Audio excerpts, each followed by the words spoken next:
Hey, y'all. Ba-ba-ba, ba-ba-ba, ba-ba, ba-ba-ba. I am really working on doing intros with context. Look at me, big girl pants. So, real quick context, Nicole Aimée Schreiber, brilliant comedian, producer, writer on the OnlyFans, the roasts that we're doing of me, Bert Kreischer. She also organized my house. She's like my domestic dominatrix. She's like an incredible closet organizer. Side note, I've known her. I met her once when I was 18 through someone else. So she's known me for a very long time. We're both in the Dead Dad Club. Like, she's just the best, one of the smartest people I know, funniest people, stand-up comedian. Goes on the road with Dave Attell. Genius. She kind of like flirts in and out with stand-up, but she's brilliant stand-up. And I'm trying to convince her to do her own podcast. But I don't talk about sex a lot, which is so weird because I think it's like I talk about sex so much in my stand-up. And I've been shamed so much for talking about sex. Like, the stereotype is like, oh, women, comics, just talk about their vaginas. They just talk about sex. It's cheap. So I was like, I'm gonna talk about sex. It cannot be cheap. It has to be the most well-crafted, perfect joke to earn the right to talk about this low-hanging fruit, pun intended. So I never talk, and I'm also weirdly shy about sex. Like, I say things on stage to strangers. I don't see the people that come see me as strangers. I see them as my family, but like I I say things to strangers I wouldn't say to someone I'm in a relationship with. Like, it's too embarrassing. So it's like reading my journal, you know? So I don't talk about sex in interviews very much at all. Like, I have a little bit, and I'm like, I think people want that. Like, I love Call Her Daddy. I love Alex Cooper, and I'm like, oh, she's doing like that's what I'd love to do that. I'm just too embarrassed. Like, people love it. I just don't. I have too much shame like embedded in me. I'm too embarrassed, and I'm also like yeah, we have a different background. So I was like, Nicole Aimée Schreiber had a podcast with porn stars. She's very like sexually, what's the word? Like, shameless has a negative connotation. Like, she's like very sexually in her power. She's very like she can enjoy sex in a way that I like couldn't till very recently. So we did a podcast that's just about sex, answering just sex, like relentlessly embarrassing, honest, straight up, like eye contact during a blowjob type intimate. I don't want to cut. There's a couple things that I was like, let me just cut this and put it on my OnlyFans page because people are going to go out of their way to intentionally misunderstand what I'm saying in order to justify being offended and like call me a bad feminist. Is like talking about like, why is it hot when a guy rape fantasies you? It's like, well, it's not actually rape because we're together, like it's already consensual. Like, if a woman loves being like held down and manhandled, like that's hot. And people go like, well, that's not good. It's like, well, but it's not. If you're gonna criticize my kink for rape fantasy, get me on the fact that I love acting because we're acting. Like, we're acting. We're like, don't do the like it's a play. We're in a play. Like, we're acting alone. It's not a real rape. So just even talking about that, people just, and I don't blame them. It's triggering, it's upsetting, whatever. But like stuff like that where I'm like, oh, without the nuance and the context, this is gonna just hurt people or upset people or make people go like, here's Whitney with her rape jokes or whatever. So it's like, there's some stuff that I just cut out because it's like, it's just goes in the category of life's too short or not worth it, or I don't want someone to retweet this and you don't follow me. And then all of a sudden you get ambushed with me talking about rape fantasies and it like why that's hot or whatever, like from a primordial reptilian brain, like wanting to be dominated. So it's like, Whitney's just trying to get attention. She's clickbait, like whatever thing that you're going to think I'm doing. I just want to protect myself. I have to protect myself, So some of that was cut and I'm going to put it on my OnlyFans page. And I'm going to protect myself and others. Like, I don't want someone that's not ready to hear that or doesn't know who I am or doesn't know my heart to like take that. What is it when you take something the wrong way? But that means I'm blaming you for taking it the wrong way. I just mean like it's going to hit you sideways and as it should. So we get real granular about orgasms and squirting and like I'm kind of dumb when it comes to sex. There's a lot I don't know. Like she taught me a lot. She's taught me so much in my life. She's just the most alpha fucking lead mare. Like there's not a lot of people that I really look up to. Like Nicole is one of them. And there's not a lot of people who, when they tell me to do something, I do it. Like I don't mean like I'm a stubborn asshole. I just mean like I collect vintage shirts. And I'm like, I'll use them at some point. I'll give them as a gift. Like I have all these like vintage shirts with wolves and horses on them. And she's like, when's the last time you wore this? And I'm like, but I'm gonna, and she's like, this is going. And she goes and donates it and gives it to the charity of the like homeless women that need clothes to go on job interviews, and which is so funny that they're all wearing like my merch in a job interview.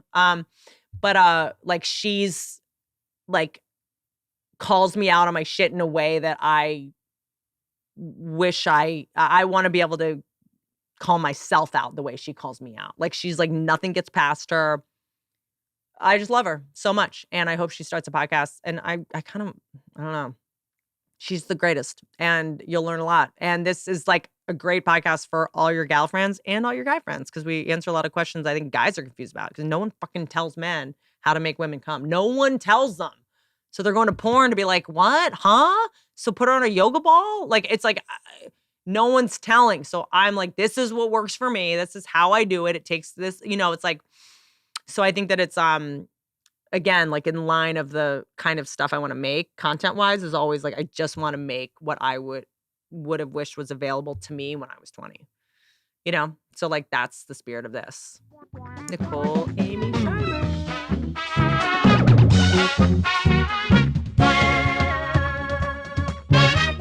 We're rolling. What were you saying, Nicole Aimée Schreiber? I was saying I love to watch Whitney.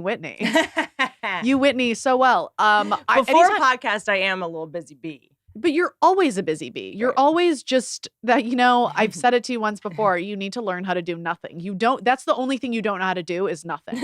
You know how to do everything else. You Whitney. You haven't seen me during sex. I've seen you sleeping, and I imagine it's pretty close. Really do nothing. To really shine on your back doing nothing. I remember when I came over after you had been sick for maybe like a week or so, and you were like at the most no energy I've ever seen you, and you were just on your back in bed, just withering away. You lost like 10 pounds in a week. And you were like, that was the only time I've ever seen you like with no energy, like just completely surrendered and not doing anything. And you were doing that for about, I don't know, like 15, 20 minutes. And then you were like, well, I gotta go move shit. Gotta go do stuff. Gotta go organize. Yeah. And you don't stop. You keep going in a way that is absolutely shocking and inspiring. And I want more of it in my life. I want to dig more into this. First, I am going to introduce Nicole Aimée Schreiber. I must say, Nicole, brilliant comedian, also organized my home, my domestic dominatrix, chosen sister, one of the funniest people I know, one of the only people that if they tell me to do something, I do it. Yeah. Probably the only person I'm scared of, the only person I respect enough to acquiesce to, the only person that can make me throw away a vintage wolf shirt is Nicole Aimée. And then if she won't let me throw it away, I'll just throw it away.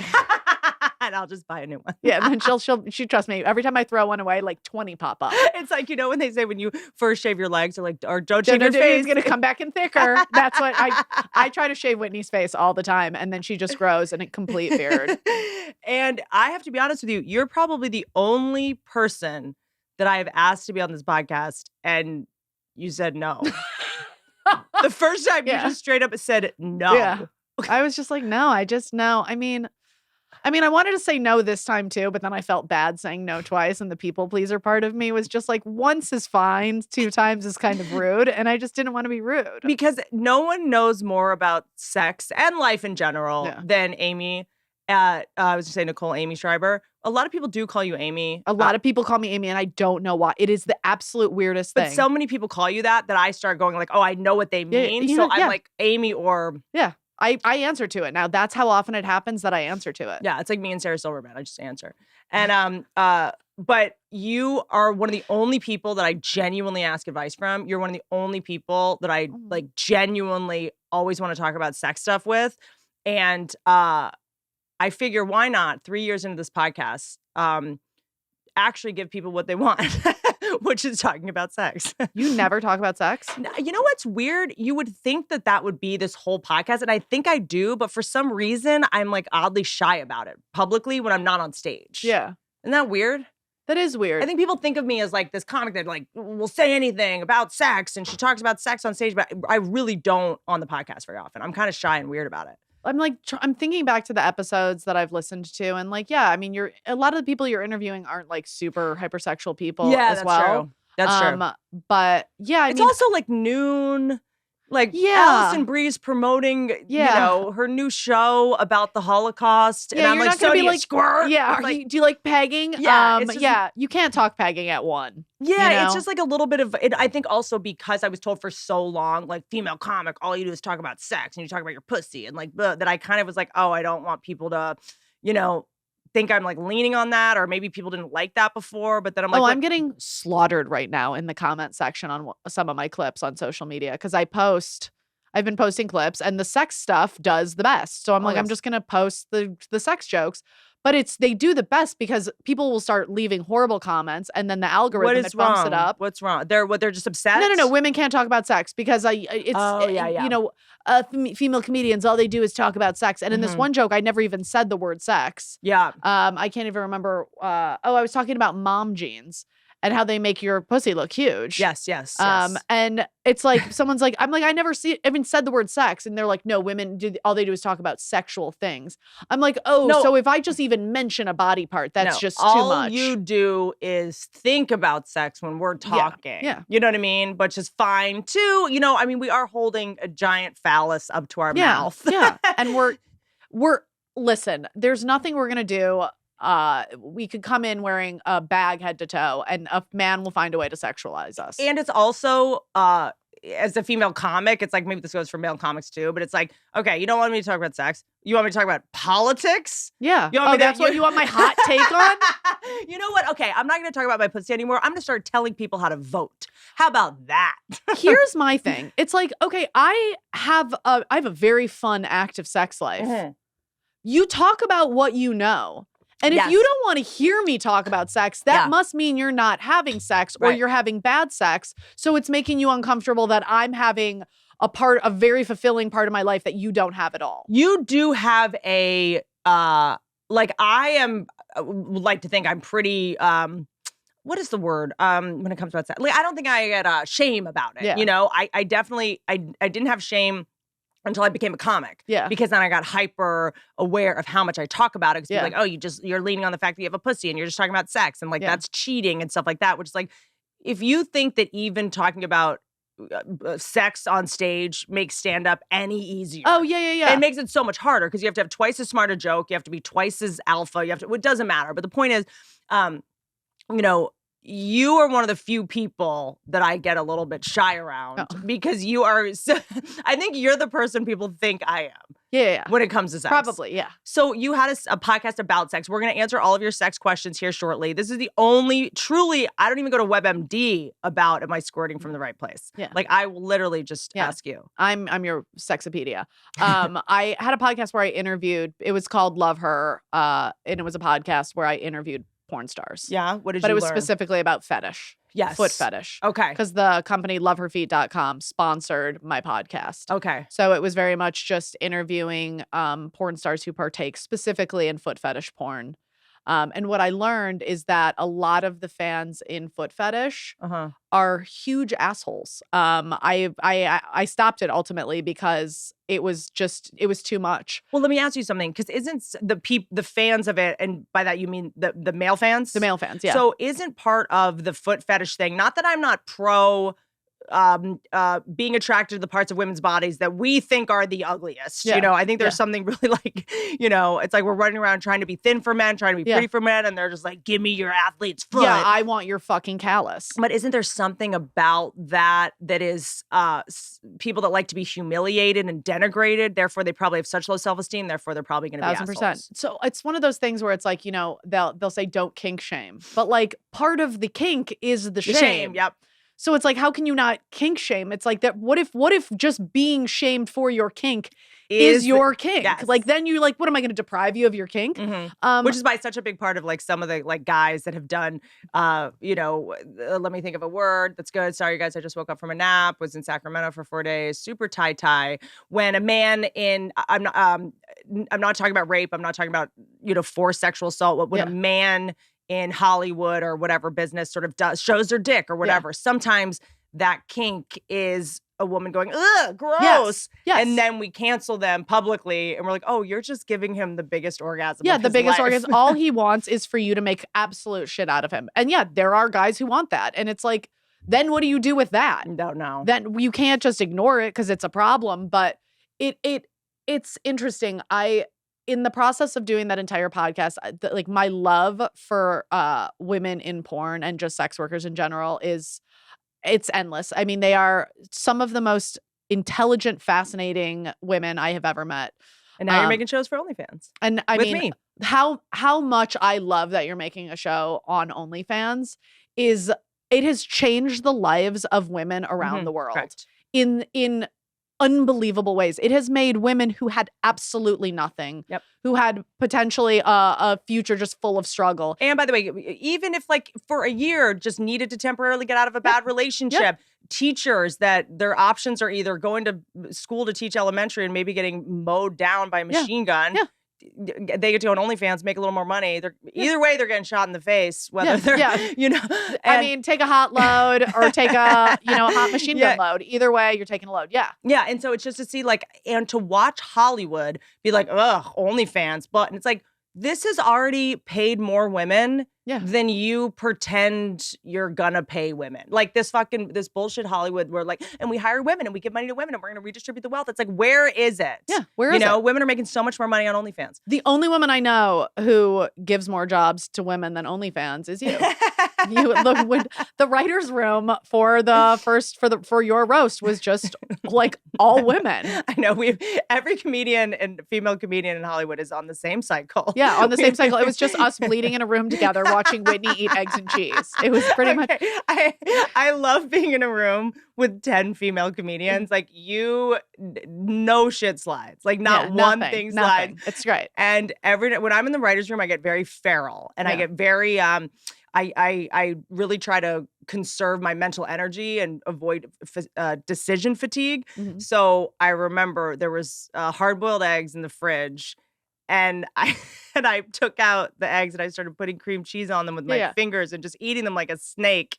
And as soon as I got through the second bite, I was like, okay, like literally 8 of the funniest women I know are watching this. I'm about to get killed. Everyone's about to roast you. By the way, I figured it out. I feel like you eat like a kid who's just been told they can run into the kitchen and eat whatever they want, but they have five seconds to get it. Yes. But that's how you eat every meal is like just you like this, and then just throwing it together. Like you're a poor kid in a dorm room. I also believe that, you know how people, when they decorate their apartment or something, they're like, as long as I like it, it will all match. Yeah. Sometimes it works. Sometimes it really doesn't work with food. It's like everything I like goes together in my head. Like I love cream cheese. I love eggs. So together, you know. But it's like you really, I mean, it was room temperature cream cheese, so it was easier to spread, but like you really just buttered it on. Yeah. Like it's really an interesting thing to watch you eat. You take a bite and then put the cream cheese in it and fill the bite like a Cadbury cream egg. It's like a Cadbury cream egg that's just real egg and cheese. Disgusting. Yeah. Absolutely and my dad used to make growing up, I don't know if it was a poor thing or a Southern thing or just a him thing, but he used to make us scrambled eggs, and instead of with like cheddar cheese, he would put Philadelphia cream cheese in it, and it's delicious. There's I worked at a restaurant on Melrose, and they used to make a scramble with Philadelphia cream cheese and lox. It's delicious. And I don't know, again, I don't know if this is a dad thing. My dad had a couple combos that will blow your mind. One was peanut butter and mayonnaise sandwiches. We used to eat them all the time. After this podcast, do you have mayonnaise? I might. You have definitely have peanut butter. I know I don't have anything in this house that has the word I organized your pantry, so I know that there's peanut butter, but we're going to go make that. We're going to try that. Delicious. Yeah. It is like the perfect little tang with the sweetness of peanut butter. I absolutely don't believe you. That sounds like something you would eat on Fear Factor. Truly, that sounds beyond disgusting, and I can't believe your father fed that to you. That's child abuse. And I've heard about your childhood. That's the most abusive thing that happened to you. 1000%. Your father sounds like a monster. And I love how he somehow bamboozled you into thinking like, this is good. That is some poor shit. He's like, I can't afford good food, so I'm just going to make you eat mayonnaise and peanut butter and think I'm just like a fun dad. Oh, that's terrible. He's like, I don't know how to make her love me. I'm just going to settle for Stockholm Syndrome. Yeah.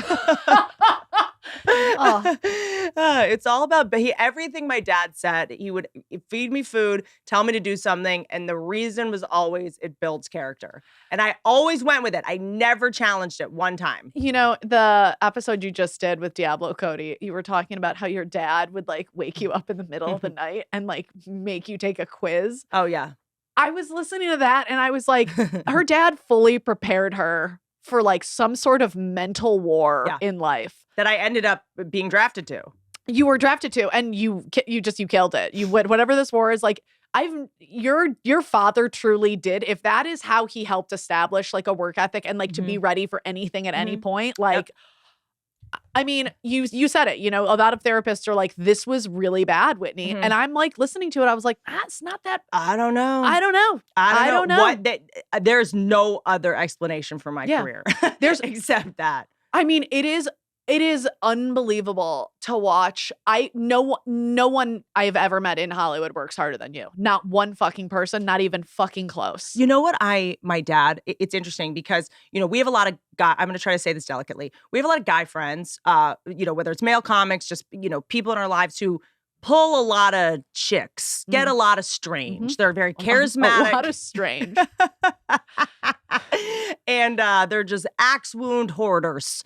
And a lot of charismatic men. My dad was incredibly charismatic. He looked like Dan Aykroyd. He used to sign autographs as Dan Aykroyd. So many people would run up to him and he like didn't want to break their hearts. It's like where I learned codependence. So he would just sort of pretend to be Dan Aykroyd to try to make the person stay, sign an autograph. I was like 12 when I learned my dad was not Dan Aykroyd. Like it was devastating. You're like, my dad's a movie star. Yeah, I was devastated when I found out. And because I would always go to get in trouble for lying at school about being like, yeah, my dad was was Coneheads guy. Yeah. Like he was in the Blues Brothers. And they were like, you're a liar. And I didn't, you know, but women loved him. I mean, like loved him. I remember like when I was a kid would be at restaurants and like the waitresses would like come over, they would sit with us and like just, you know, and I think by the time I was born, my dad knew, like he didn't go, oh, things are going to be different than the way the world is, men are with women. His thing was always like this. He leaned into the sexism of the world, maybe because he was him and he know how he saw women or whatever, but he was like, you're always going to have to work twice as hard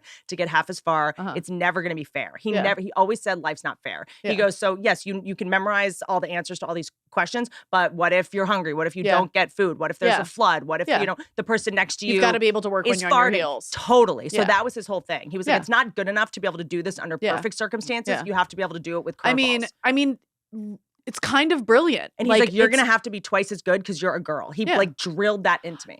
Did your dad ever talk to you about, because you were a very beautiful kid. And I feel like, you know, not to like keep going back to the Diablo Cody.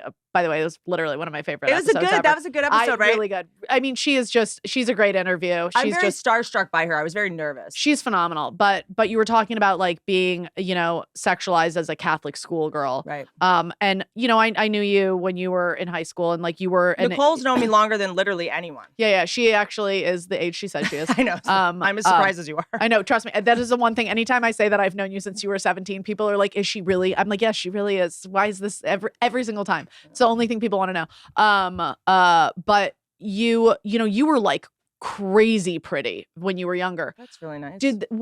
By the way, I put my baby picture behind you finally because everyone thinks I've had so much plastic surgery done, and that No, you look at the same that thing. baby, I have plastic surgery face. Like even when I was a Yeah. kid, I looked like I had bad like filler. I mean, I do. I don't know. I remember we went to a bar when when you were visiting. We have a mutual friend, my friend from who I grew up with, Tracy Harnish. Tracy Harnish, and they did the summer program, and then Whitney came to visit. And At when UCLA, we were in town, so people who are like, oh, you know, how did you make in this business so fast? Like I was plotting and planning and strategizing and calculating from when I was a senior in high school. I came out to LA. Yeah. I interned. I did the UCLA theater program. Like I was like. You were. This not is what you were. taking no for an answer. Like any good comedian, I do not take no for an answer from men or women. Mm-hmm, yep.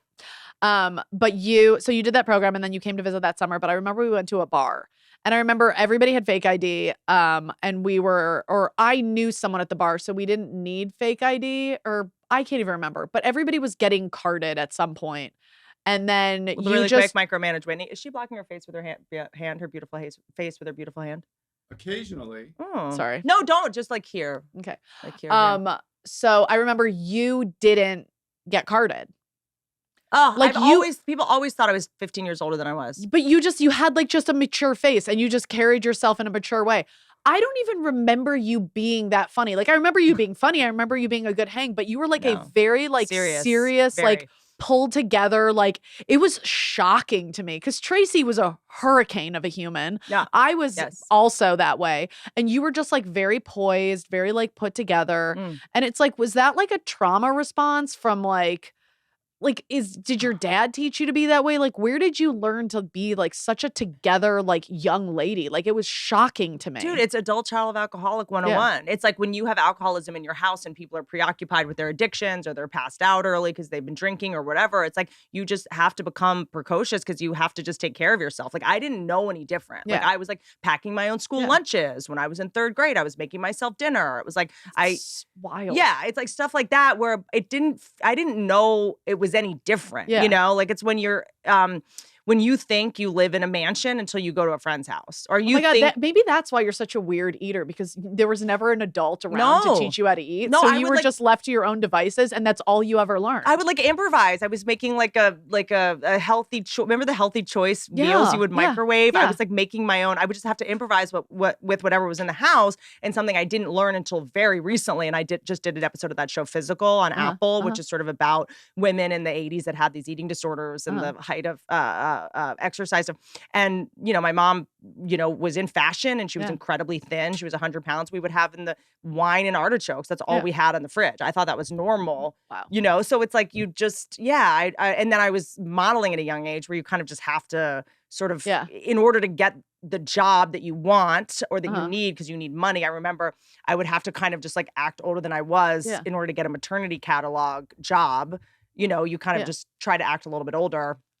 I guess I was always dating older guys, which I'm working on this bit that I do not know if it's going to ever fly, but I really want to make it work about how, you know, because it's such a nuanced thing of like, I feel like such a big part of my success in life. This is going to get me in so much fucking trouble. Just say it. Is that like when you grow up poor, like parents aren't that upset about their younger daughters dating older guys. No. It's not, I'm not saying 14-year-olds should date 30-year-olds. I'm just saying when I was 17, 18, I was dating 35-year-olds because their thing is like, okay, can he pick you up from school? Can he pick you up from school? Can you throw you some money? Like, can he take off the burden? You? All the things that are burdening me and my life with you, having to pick you up, having to be there for you, having to pay things for you. Oh, so now there's a sugar daddy coming into the picture? Who's, by the way, just going to help out. Like, you're not going to marry him. Who knows? Anyone can get you pregnant, 18 or 35. Like, if you're a mom to an 18-year-old, would you rather your daughter be dating another 18-year-old who's going to give your child tetanus with his braces, trying to eat her pussy, who's going to take pictures of her and show his friends and probably like cheat on her and give her, you know, whatever, and make her eat a Tide Pod for a TikTok video, or some 35-year-old or 30, if 35 feels too old, like, you know, who has a car, who can pick her up, who's like, you know. Take off some of the burden. Absolutely. I don't know. I mean, I'm sort of like, there are a lot of parents who would turn a blind eye to that. Yeah. I think that my parents are very much like, either way, it sucks to have your daughter get fucked by someone. Like, either way, it's a nightmare. Yeah, at least have her fuck someone who can pay for the abortion. Exactly. You know, so we don't have to pay for it. That's exactly it. Like, a rich guy will take care of that quickly, quietly, no ifs, ands, or buts. And I'm not saying it's the right thing now just because Yeah. there's so much access to other Yeah. people. You know, it's just sort of, you know, I think there was an innocence to it more 20 years ago than there is now. Yeah. Because like when I meet girls that are 18 now, I'm like, you're so young. Like you are so, when I was 18, I was kind of already had been working in New York and I was traveling to New York on my own and I was like out in LA for like, I don't know. I just had a little bit more. Well, I think the like the young girls that I see, like the young girls here in LA, it's like really shocking to me how mature they are. Yeah. Like I don't remember anyone being But those that are the ones that mature. you're meeting. Yeah. They're probably already hanging out with older Yeah. people, you know, Yeah. so like when I go on the road and sometimes I meet 17, 18-year-olds, Yeah. and I'm like, you're so You're young. so young. Yeah. You're so young. Yeah. No, when my goddaughter moved out to LA, she's now 24. When she moved out to LA, she moved out when she was 18. And she was like hanging around with all of these girls and she was like telling me like all these girls, they all have like sugar daddies. Yeah. They all, you know, and she was like, should I do it? I want to get the, you know, they all have these like really nice handbags. And I'm like, no, you should not do that. Like if you need a handbag, like go get a job. Yeah. You don't need a YSL handbag when you're 18. That's the dumbest thing I've ever heard. Yeah, it's ridiculous. But it's like the whole value structure changes in this city. But like when she was like in Michigan, like she was just like a very sweet, innocent girl. Yeah. I also think that like, you know, this is like a little bit of a theory I'm working on. So excuse me if it's wobbly and we're going to get to your sex questions. Don't panic, which is like, I kind of think these days you're a little bit the age that you want to be. Like you can kind of choose your level of maturity because it's like, 1000%. I've been, you know, everyone knows I dated a younger guy, you know, there's another younger guy that I've been seeing, and the younger guys come at me like I'm stunned that but these younger guys that come up listening to, you know, Rogan and Segura and Tom, and like they're sitting around and they're getting all this wisdom from their elders. I mean, it's kind of the new sitting around the fireplace. That's really, really interesting. With the tribe. Totally. It's like they're hearing about marital problems. They're hearing about this is what I did wrong in my 20s. This is what I would do differently. And I meet these guys that are in their, you know, late 20s or early 30s, and they're so much more mature than the guys I know that are in their late 40s. That is shocking to me to hear that. Like I never thought of it that way, but that's absolutely what it is. They are being parented. They're listening from to Lex all Friedman, these different older men and learning from all of their experiences. And yeah, that will make you mature. I mean, it's like in the same way that like, you know, a young woman could listen to you and like the things you have to say about like, which was exactly the point of me doing a podcast and writing the book was going, I just want to make the podcast and write the book that I wish was available to me when I was 20. Cause I wanted to grow up. I wanted to be mature. I didn't want to be an idiot, but like, where do you get, like how? Like there's no school for that. There's no pill for that. You know, you just have to go out and get life experience. But like, this is the thing I do love about podcasts is like, you can, you know, guys listening to, you know, Lex Friedman and Huberman and Rogan and whatever. And like, I mean, every guy I meet, they're like, oh, you know, I don't drink anymore. It's been 2 years. You know, I started with Sober October and I just kept going with it. Wow. I have not met a guy that's in their late 20s that watches porn in a while. They're all like, I don't do porn anymore. I'm hanging out with them. I know that. It was ruining sex for me. These are the guys that I date. Yeah. But is that, I mean, I'm exaggerating. That's everyone. And I'm sure some lie, whatever. But they're like, oh no, what it does to your brain is terrible. And I want to be able to enjoy sex. And they say they only watch porn to learn like moves.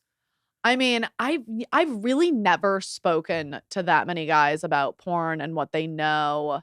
And what they learn from it. Like I've never, like the conversations that you're describing, I've never had conversations with guys like that. It's really nice to know that they're out there, you know, like learning those things. I didn't know that that was like, you know, in the zeitgeist now, that porn rots your brain and guys are actually taking it responsibly now. And then I think a lot of guys started, you know, at least smart ones will course correct on their own. Like, I know this younger guy I was talking to and like, he was like, yeah, I just couldn't get hard anymore. He was like, what I needed when you're on the 47th page of fisting, you're like, hold on. You'd have to be mentally handicapped to not be like, something's wrong here.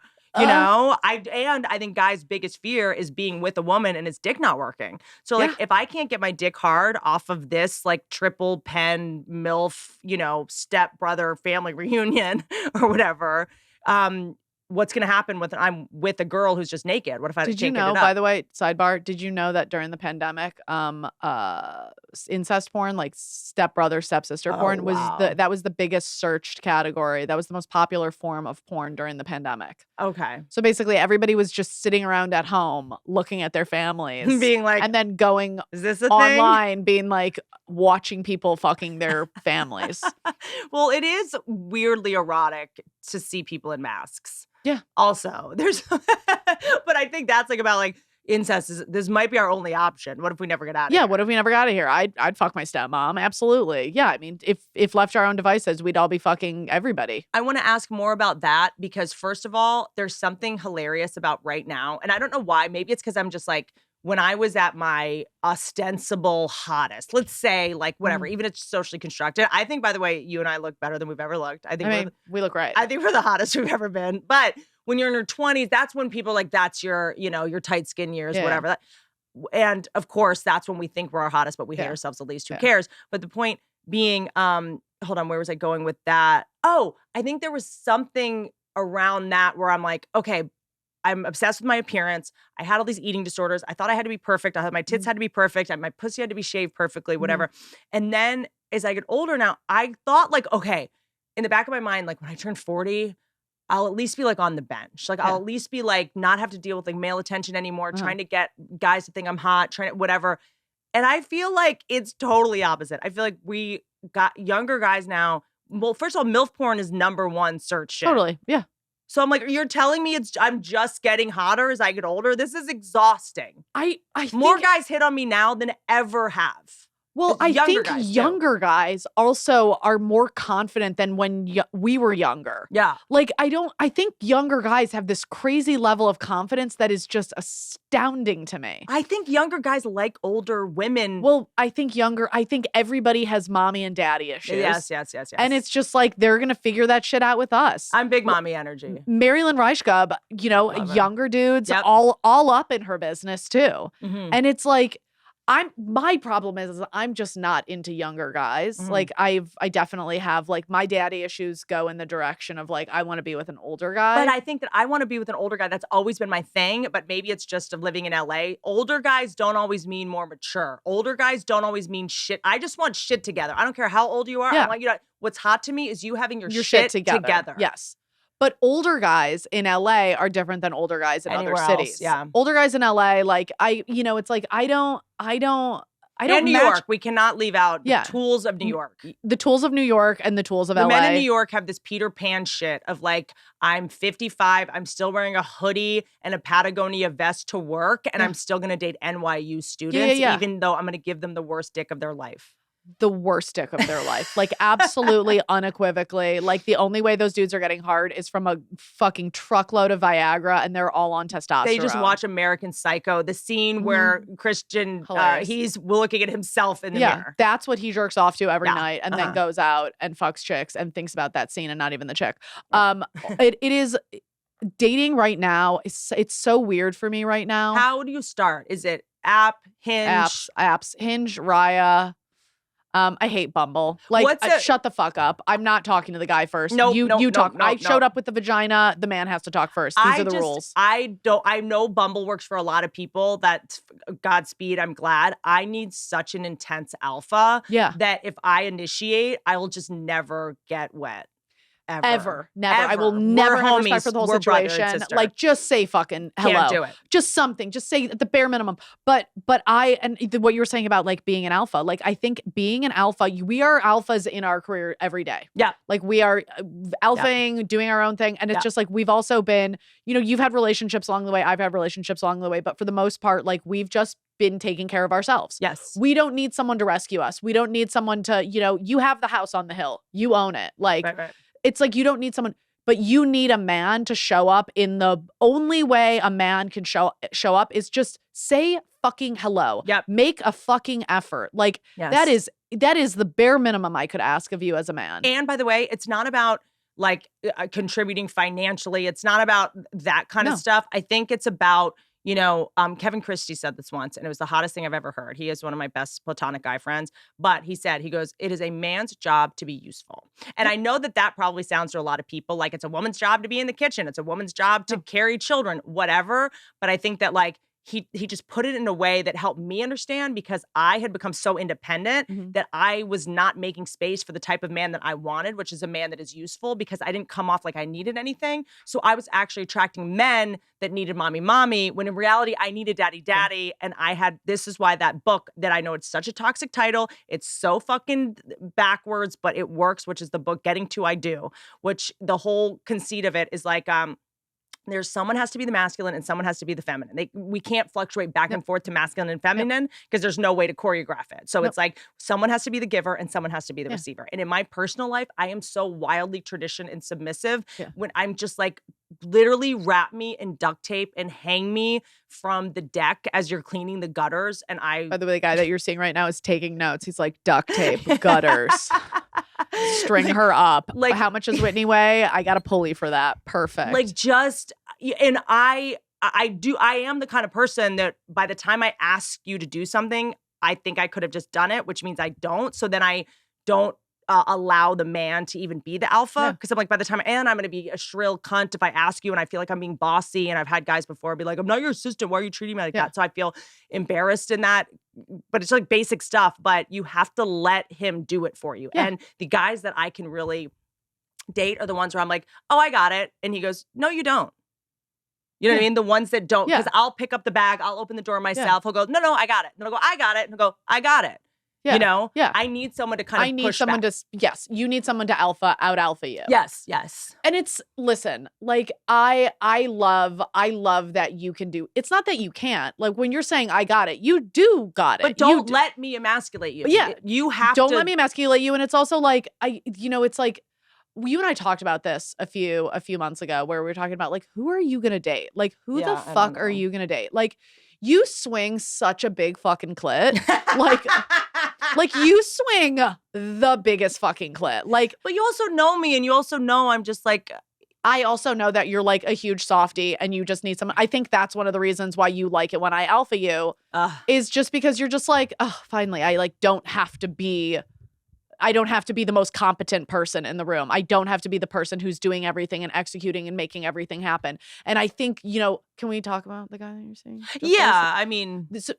So for example, like the person that you're seeing right now, like he is showing up for you and being useful for you in like very like loving masculine ways. That is like exactly what you need.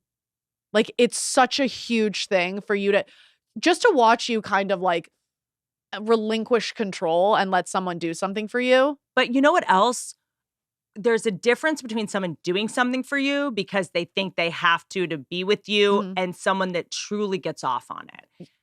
1,000%. And this person truly gets off on it. Yeah. Whereas before, it's like, I know this person's just doing this because they think they have to compromise in order to be with me. They have to do this. Like, I feel guilty, and I know that this is going to breed resentment. And down the line, this person's keeping score, and that down the line, it's like, well, I fucking cleaned out the garage did X, for Y, you. and Z, And I was like, oh, I thought you were doing it because you actually enjoyed doing it, but turns out you were keeping score. And then I totally shut down and go hyper independent and don't want to ask for anything because it feels like you need steeped in codependence. You need someone whose love language is acts of service, and that is just what they do. They love to love you that way, and that's what this person is doing. Like, I'm also like that too with guys sexually and otherwise. Like, but I don't. But if the other person's keeping score, I just get, Okay, well, let's go on to that now that you've brought up sex and Whitney as a sexual being. Okay, you guys have a couple things. First of all, you have you guys sent in a bunch of questions. I'm going to answer these, but I feel like we should start with a basic question that I have asked you before.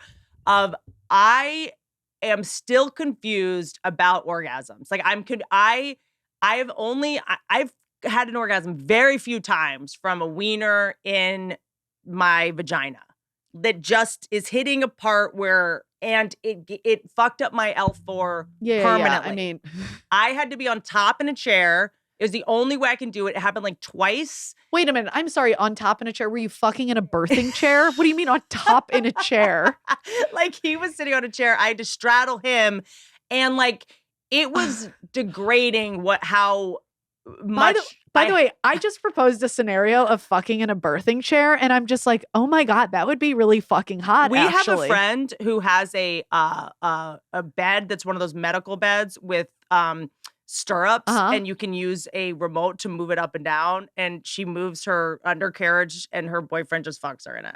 Oh, I can't wait to talk about who this is. I mean, that's the level that I want to get to. Yeah. That's the only reason I want money. It's a very good friend of ours. Okay, good. Because now I need to know exactly who this is. I think about it kind of a lot. Now I'm going to have to tell her the birthing chair is an option because she can just sit in the birthing chair and he can just lay on the ground underneath her and just thrust up. Well, so I don't even know how it happened, and I've never been able to do it again. But it was like I was like 24. I was like, my Achilles heels were in better shape, I guess. But I had to sit on top of him and kind of do it myself. But it took 40 minutes, and then by the time you like feel the orgasm coming, like I just hand on his face, like shut the fuck up. Oh yeah. Like, there's no way if I'm gonna have an orgasm that way, I can ever respect him again afterwards. Okay, wait. I need to know about the logistics of this really quickly. Okay. So you're in a chair. What kind of chair was it? It was in a rehearsal for an acting class. So oh my God. Wait, is this the acting teacher who fucked you up?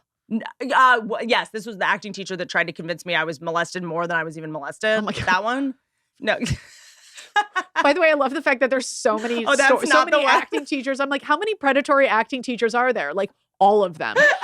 Every single one. Nobody becomes an acting teacher because they're not trying to prey on young, hot women. Period. 100%. Period. 100%. I look back at that and I'm just like, that was just like a giant, weird, like kink festival where it's like, do the scene from Streetcar Named Desire where he rapes you and the acting teacher's like, you know what, I'll just do it with you real quick. I'll do it with you real quick. Okay, and then you start crying more and he's like, she's fucking crying. Oh, yes. And like, let the emotion And then he wipes the tears off your face and then he like puts it in his pocket so he can masturbate and you're like, why am I doing the scene in the bathroom from the Basketball Diaries? This doesn't feel right. But yeah, no, there is an acting class school in LA, and I'm not afraid of Scientology, and I'll call those motherfuckers out all the time. But it's like rooted in like a it's like a Scientology like feeder class. Yeah. But that happened one time, but the only other way that I know how to have orgasms is clitoral, by saying that. Okay. Yeah. There's the outside kind and the inside kind. There's outside kind, inside kind. So they say there's 3. I mean, there's probably more. I'm not like an actual physiological sexual expert. Mo Mandel, though, is married to a sex expert. No way. Yeah, he's I can't remember what hilarious kind of comic. But Mo Mandel's super funny, but his wife, who's pregnant right now, but yeah, she knows if you want to have like a real fucking like sex expert, like physical sex expert. I've just fucked a lot. So I just have that real world experience. I'm like a car that's been test driven like a lot, and then I don't even know. Anal anthropologist. An anal anthropologist. Perfect. I am an anthropologist. But outside orgasm, inside orgasm. So there's when vaginal, you masturbate, you're just using your hand to make a clitoral orgasm. So I mean, I can't come from just clitoral stimulation. I have to with your hand. I cannot with just my hand. I have to have a car parked in the garage. Like I have to have something inside my vagina. Okay. Always. Like I can't just. It's never like something just needs to be in that space. Yeah. I can't have an empty parking spot. Yeah. So car always in the garage and then masturbate. Now, once you so there's physically occupying the space of the vagina, and then inside there's the G-spot. I never dom you. I'm gonna just dom your one hand. Sorry, my one hand. Just use that one, yeah. So inside, there's the G-spot on the inside, which is when if you How do you know where it is? I don't think I know where mine is. It's like if you. So if you're fucking on the inside, it's like right up, it's in here. It's like when it hooks around. So that's why when if a guy wants to make you squirt or come, he's supposed to sort of come hither motion. Come hither, scoop towards. Because dicks, scoop gently, you guys. Scoop fucking gently, please, for the love of God. Cut your nails and wash your hands. Yeah. Oh God, please, guys. Get rid of the hangnails. Wash your hands. Wash your hands. I cannot. I haven't broken away to the camera for this long. Fact that you're looking.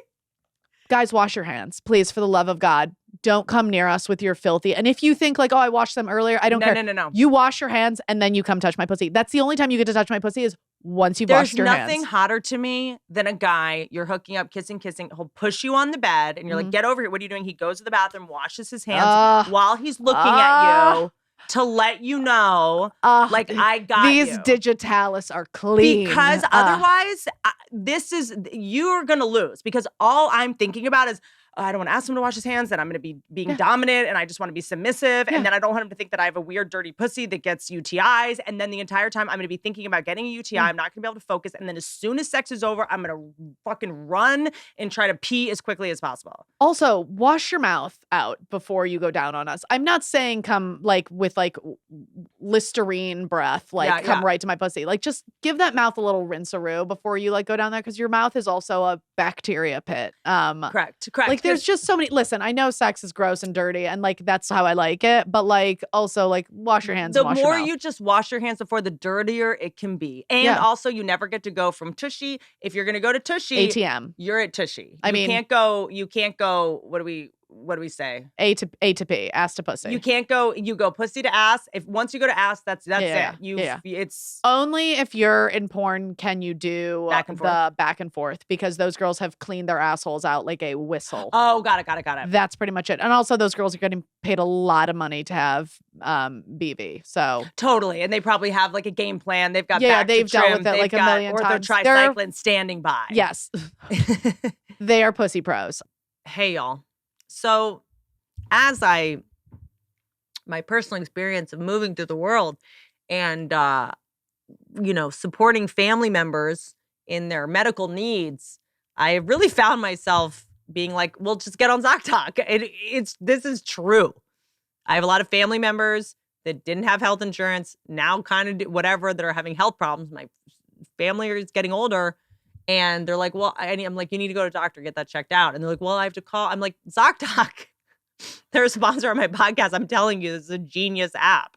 ZocDoc is a free app that shows you doctors who are patient reviewed, take your insurance, and are available when you need them. Go to ZocDoc.com/Whitney and download the ZocDoc app for free. I'm serious.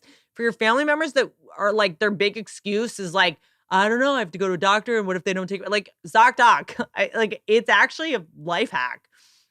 Then start your search for a top-rated doctor today. Many are available within 24 hours. No excuses. That's ZocDoc, ZocDoc.com/Whitney. And here's what I'm realizing. If you are not taking care of yourself, you're abusing your children. I swear to God, this is my new thing, is like, people that don't have kids that don't go to the doctor, you're giving your future kid a shittier life because you're not taking care of yourself, because they're going to have to take care of you. You know what I'm saying? Like the people you love suffer when you don't go to the doctor, because we have to hear about it. We have to worry about you. We're going to get whatever disease you have, so I'm big on like ZocDoc. Go ZocDoc that shit. Like I don't deserve this. Like, you not going to the doctor is not you hurting yourself. It's hurting the people around you also. Is that like a really hot take? ZocDoc.com/Whitney, if they're still a sponsor. Manscaped. You guys. Ho, ho, ho, ladies. Naughty or nice, 'tis the season for your man to perform. And I'm not talking about gift giving, okay? There's no two ways to skin a cat. You know what I mean? Isn't that the saying? And there's only one way to shave your balls. There is only one way to shave your balls. So this is not the way they want me to endorse this, is my guess, but shocker. Manscaped is so good, I use it. It's like, remember Secret, strong enough for a man, pH balance for a woman? I'm like, this is perfect for a man, but good enough for a woman. Like, I literally use this deodorant. The guy that I am currently have taken as a lover, he has these fucking, what is it with you guys where you shave, but you don't shave your upper cheek? Like, you'll shave down on here, and then there'll be like a bunch of long hairs, like right on your, what's this called? Cheekbone line. It's like, so I was like, did I not get the Manscaped and bring it to you? I got out the Manscaped, the buzzer guy, handled, okay? Was I not like, dude, you're getting wrinkly? I'm dating someone, he's 28. He's way too old for me. And I was like, you're getting wrinkles. It's dead serious. I was like, you need to start using this Manscaped. So all these products, you have no excuse. And if you're going to finger a girl or have sex with her, you better not put bacteria. That causes UTIs. You need to be taking showers, washing your hands before you have sex with girls, before you finger them, anything, Manscaped is here to help. That's right. 20% off plus free shipping by going to manscaped.com/Whitney. Santa, forgive me. Sometimes it's okay to be on the naughty list. Because you don't want to use the other stuff. I know. You guys like, oh, this is so good. The smell of it, dude, I cannot get over. This smell, it smells like, oh my God, it smells like a high school quarterback who's of age. When you are able to have, I've only ever had one orgasm where I think it was hitting all three at the same time. So it was clitoral, vaginal, and G-spot all at the same time. And I was on top. The only way I can have like a monster orgasm is if I'm on top. Yeah, because you're able to control. Yeah. So I think that's probably why you had that really good orgasm when you were sitting on the chair.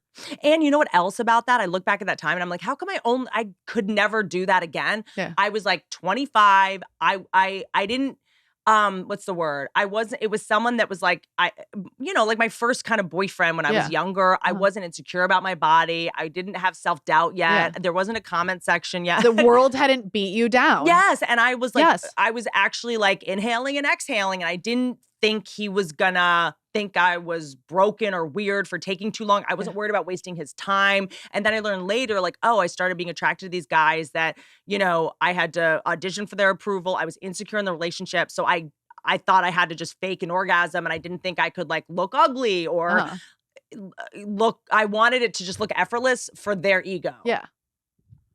I didn't want them to take it personally that I couldn't come really fast. Do you think you had that pressure that also came from porn?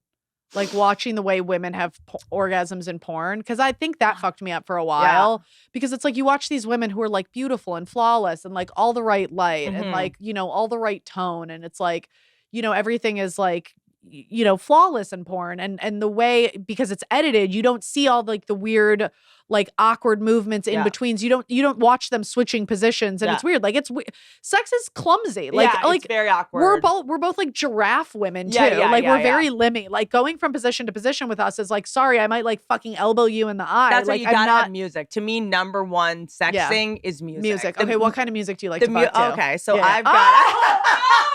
We have sex playlist. Okay. Because can I tell you, it took me a long time to realize like how sensitive I am to music. Like, have you noticed when you hang out with me, music is very rarely. Always. It's very rarely playing when I'm alone, but when people are over, I always have very specific music You were on. so weird. When I was organizing the closet, you were like, do you want me to turn music on? And I was like, no, I'm fine. You're like, are you sure? And I was like, I don't. I literally need silence right now. Like, even if you turned it on, I wouldn't even hear it. And the way I am with music is the way I am with any kind of drugs. Like, everyone thinks that, like you would assume with my personality I'm on drugs.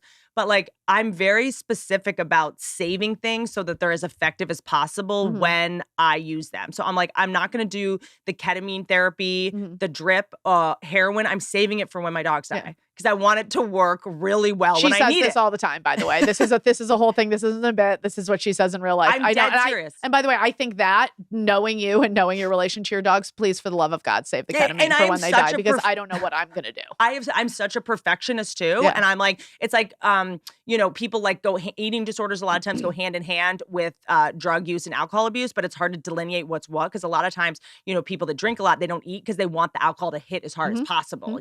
So then when they start getting sober, it's like, oh, is that really an eating disorder, or do I really just want this to be as potent as possible? Interesting. So I'm like that with music too, where I'll deprive myself of it. So when I do hear it, it's that much better. It's so intense, And so for me, sex wise, like this is embarrassing. This is so embarrassing, but sex is embarrassing. I do have to kind of pretend I'm in a music video because I do. Is that why you like lingerie? Do people know that you like lingerie, by the way? It's weird. I used to really like it. And now I kind of, I don't know. I went through a big lingerie phase. Oh, I know. I organized your closet. It is the amount of lingerie, honestly, like that is the one thing I've wanted to do is take your lingerie and auction it off and like raise money for a cause. But I wanted to do this. And Whitney was like, we're not raising money for a cause. I have money. Let me just give money to the cause. What is this like performance of raising money? Like, and that's one thing that you always say about like, and if I'm ever like, hey, so there's this cause, like, can we do this? And you're like, I have money. Let me just give my money to help people. Like, I don't think we need to go through this whole song and dance. Rigmarole. And how much do I need to donate so we don't have to do the so cupcake we don't drive? have to do this. How So we don't have much to do I have to do donate so I don't have to have 19,000 emails from a bunch of rich ass moms in Brentwood raising money? Like, write the check. When we went to when you won the Rodney Dangerfield Award, when you got that, and they were doing an auction afterwards, and you just bought a visit to Jay Leno's garage for $10,000 because I think you were just like, all right, let's move it along here. Okay, let's just fucking raise the money. And everybody kept like bidding more. And you're like, more money. How much money do I have to put down to get everybody to just shut the fuck up and like just spend the most money you possibly can because everyone here has the most money you possibly can. And let's just raise money and go home. Like, this is such a stupid performance. And then what did you drop? Like $10,000 to go to Jay Leno's garage? Who's your friend? He's also my friend. Jay Leno you could just be like, hey, buddy. Also burned down 2 weeks ago. Well, yeah, What? that's the thing. So Jay Leno's he burnt it down just so you didn't have to come over. He's like, wait, what? Whitney is gonna cash in on that. I can't have her here. As if spending that amount of money to tour Jay Leno's garage wasn't dumb enough. It's also not there anymore. I didn't know that it burned down. It didn't burn down. He was fixing one of his cars and it exploded in his face. Okay. Yeah, so he's okay. He does have some burns. I can't help but write some jokes about it, for the Burt Kreischer roast, which we're shooting soon. Trevor Wallace is hosting, and I wrote a joke that was like, I really wanted to host the Jay Leno roast, but he already did that on his own. But no, that was like kind of for me, I think my friends that are really famous comics, I really try to not treat them like famous comics. And my uncle Mark, who I love more than anything, I know he would love to tour Jay Leno's garage, but Leno let me tour it with my dad once, and so but it's my nightmare to ask Jay for another favor. So it's like I'd rather just buy this for my uncle to give him a tour. Yeah. So and then raise money for a cause. It was a that's how win-win. much I would pay to not have to ask Jay. And then, now he's in the ER. So thank God I don't have to. Well, you're going to have to do that at some point and go there with your, by the way, your Uncle Mark was literally the greatest thing greatest ever. Man alive. Okay, wait. So what's the music that you play during sex? Okay, music. Well, I have some go-tos. Kings of Leon, you can never really fail. Well, I can lose your body. Yeah. So like someone like you. And every time you say you're like, I come really hard every time he says you. You can't help but laugh a little when Sex on Fire comes on, but it is so good. Yeah. 1975 is pretty good. Okay. Blood Orange is always great. Frank Ocean, always great. That Orange album. Because here's the thing, I am a little bit insecure sexually. So if I feel like I know the music really well. What are you insecure about sexually? I guess I'm insecure about just, I guess, how good I am at it or what. I like to know what's going to happen before it happens, but sexually. God, you're such a control freak. I know, but sexually, I want someone who's going to totally alpha me. So it's the only time where I truly don't know what's going to happen next and I don't want to, but I always, in every other part of my life, so I guess I just get anxious. Do you know what you like sexually? I am not I like this and I like you to flip me like this. With everyone, it's kind of different because I want them to do what they want to do. I don't want them to listen to me. That's so the thing you like about sex is the power dynamic, ultimately. There's that. I think, here's what I can tell you what I don't like. Okay. I definitely don't like, I was talking about this to someone the other day. I don't like it when you're hooking up with someone for the first time and they go into the autopilot of what worked with the last girl. Yes. It's such a turnoff to me. It's such I'm like, and in my last special, I made fun of guys that ask permission for stuff just as like a joke. But I definitely like it when a guy is like present and he's like, what about this? He's checking in a way that's like, I'm not just going to fuck you the way I fucked my ex. Yeah. And I know that every pussy is different and every woman's brain is different. Yeah. Like, what works for you? So you like watching them figure out. Or watching them go, like, try to, like, conquer this new thing. Yeah. And be, like, into it instead of demoralized of, like, I don't know how to make you come. I don't know how to make you feel. I like the idea, like, that they're into the challenge of, like, I'm starting from scratch. Yeah. I can fuck you any way you want, but, like, what do you want? Whitney just really loves an entry-level employee. she just really loves a guy who's on day one of his job, and you just want to watch him struggle in the mailroom, you know, where he's like, oh, which slot do I put it in? Okay, this guy's on this floor. This guy's on this floor. I don't want to lose this job. I'm working as hard as I can. But here's what I do not, it is not a turn on to me when you're hooking up with a guy and he just like pinches one nipple and like puts his finger right in your, and then like moves your head, sucks the thing. And you're just like, this was, I know exactly what made your ex come. Mm-hmm. Great. I now know. I can fuck her and make her come. I now know her very well. Yeah. Super intimately. But like, I don't like it when it's just a guy will treat every woman as like the same woman. A guy that knows like, I know your pussy is totally different than anyone else's. Okay. So I think pussies have more variation than penises do for sure. Yeah. Are there things when it comes to like sex that you're like, oh, this is something I'm fucking good at? Like, let me do this. Coach, put me in. Like, are you like, it's unfortunate because I am retired, but I'm very good at blowjobs. Yeah. I'm horrible at hand jobs. No one's good at hand jobs. Couldn't even tell you. Stop it right now. By the way, I had a boyfriend, one of my first boyfriends when I moved to LA. He used to like it when I would give him a hand job with baby powder. And I have never met another guy like this, but I would like that is appropriating geisha culture, first of all. I would cover his dick in baby powder and I would give him like a baby powder hand job. You know what's baby powder is kind of cold when it hits though. The talc is cold. Oh yes, cold, it is. The talc is cold. And sometimes it's smooth. It's smooth. It gets smooth actually. It's smooth. It's very smooth. Huh. So he would like, it was like a super silky smooth hand job, but also baby powder causes cancer. So I mean, I don't know if he's still alive. I'm sure he's still alive, but why? But then I'm like, what is that supposed to be? Like, you're just a little baby. You're just a little baby. Oh, that's what you want. Oh, you want a little mama? baby one. Oh, I'm gonna baby powder your bottom.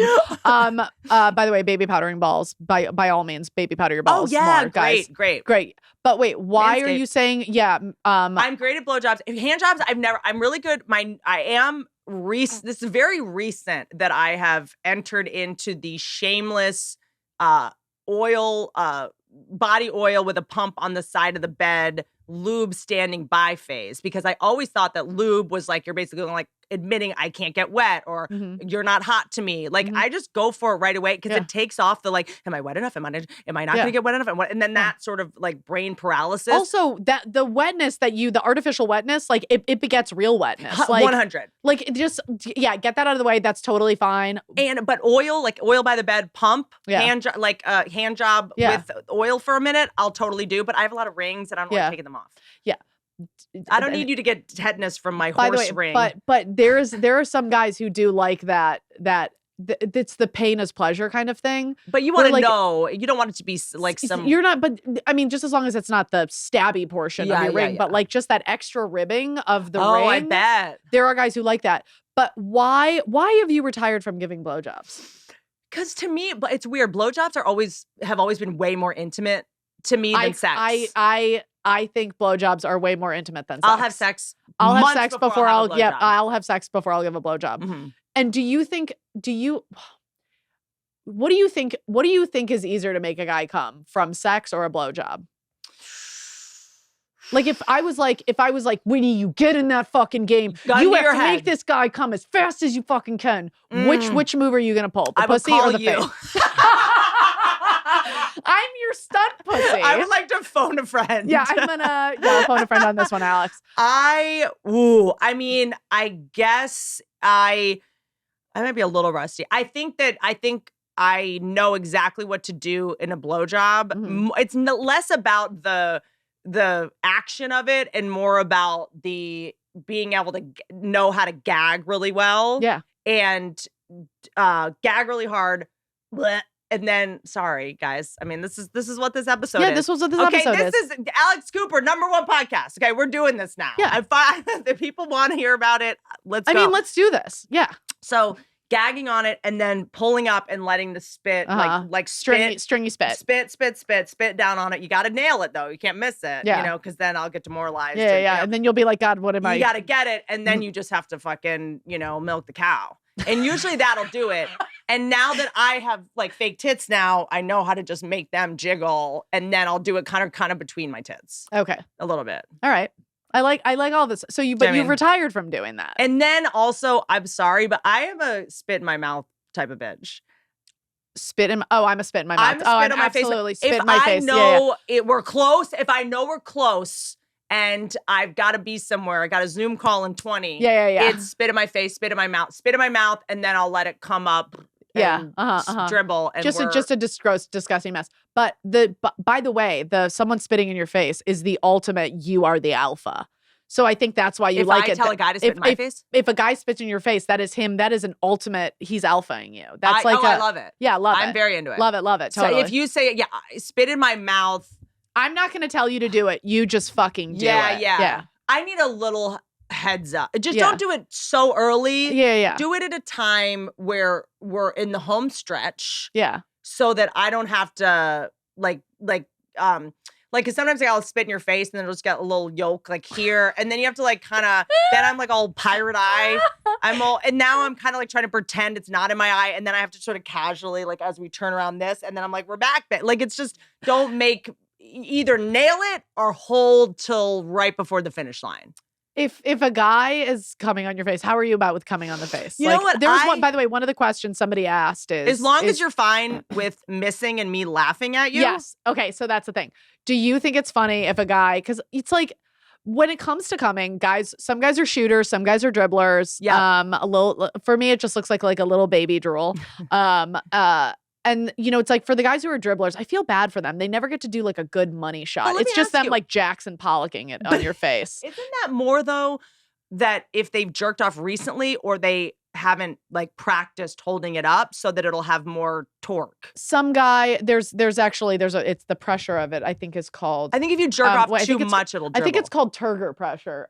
If Pat, could you look that up? Okay. Sorry, turgor Pat. pressure. But also you if you know that you're a dribbler, maybe don't pull the money shot. Like I don't want your dick to just be like gently weeping. Yeah, gently. Onto it's my just face. Crying. It's just him doing like an egg drop on your face. Like, it's a really. I actually have a whole act out in my stand up about like a dude trying to come on you when he's a drippy guy. It's anticlimactic. Because then you just have to pretend you don't see Turgor it. pressure is the force. Pressure and fluid measured at a certain point within itself when at equilibrium. Generally, turgor pressure is caused by the osmotic flow of water that occurs in plants, fungi, and bacteria. The phenomenon is observed in okay, check Huberman.com for this. I don't know, but this is basically turgid. Well, the word turgid is when something is moving slowly. Yeah. Turgor pressure. Wait. Will you search turgor pressure and penis? But I was going to say, this is just in general, not just for the wieners. Turgor pressure and penis. Interesting. But you can practice. You can build it up. Like I know a guy, like he jerks off, gets to it, holds it. Jerks off, get to it, hold it. I know exactly what you're talking about. Yeah. No, there is definitely anyways, there's a certain kind of pressure. I mean, look at that. There is a certain kind of pressure that causes it. Some guys just don't get distance. Some guys are just never going to be big shooters. Yeah. Some guys are just dripping. Know yourself. But you can, I'm sure you can, train yourself to do anything. But I think a lot of times when guys watch too much porn and they just come as quickly as possible, by the time you get to sex, like you don't have the endurance.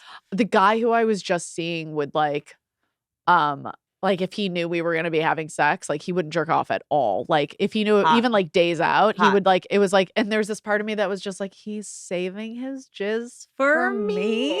I was like, that is so romantic. He could have gotten me flowers and I'd been like, fuck these flowers. But the fact that he like saved himself for days at a time. And then when he did come on me, I'd always be like, it's mine. It's all mine. This is my jizz. This is my cum. Thank you so much. I think there's also things you can say. Like, I think that when I was younger, I didn't know the value of saying the perfect thing in bed if you want to get someone to come or whatever it is. So it's like, I think when I was younger, I just thought you have to be as loud as possible. Yeah. You had the Kim Kardashian sex tape had come out and it was like, you had to just do that. You needed to sound like a little, an animal dying. Yes, that's an right. animal struggling for life. Little tiny chipmunk. Yeah. And then guys are like, oh, is that an animal dying? And then they're like, oh. That's all they want is to just Did a chipmunk murder. get hit by a car and is slowly dying on the freeway? That's the sound you make to get a man to really fucking blow a like load. whimper, and then screaming and stuff. I cannot focus on it feeling good if I'm focusing on giving the performance of a lifetime. But if I'm dating someone and like they want to have sex in the morning, I'll let them finish inside me, and then if we're gonna have sex like that night or whatever, it's always like. It's like, I felt your cum all in my panties all day from this morning. Wow. You know what I mean? Oh.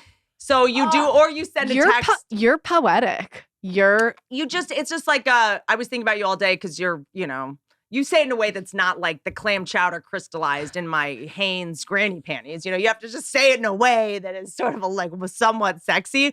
But we're comedians. Our job is to put an image in someone's head and have them, It is.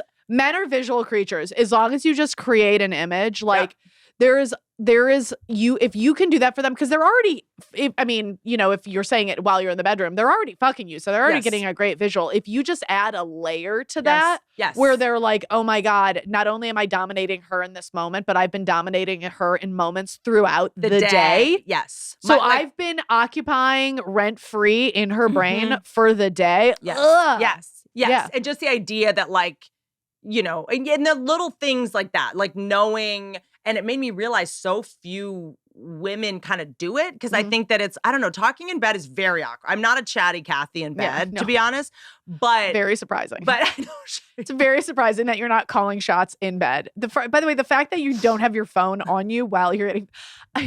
By the way, there is something very hot about just being on your phone while a guy's fucking you. I'll tell you right now. So the guy who I was just seeing, he was helping me edit a video where I'm doing a joke about a young girl giving a blowjob and how when you're in your 20s, you're just like, every girl in her 20s thinks she's so good at sucking dick. Yeah. Like when I was in my 20s, I could have a conversation with every single one of my girlfriends and it would just be a competition about who sucks the best And when dick. I was in my 20s, I was literally sucking dick as if it was like corn on a cob. Yeah. I had no idea what I was doing. No clue.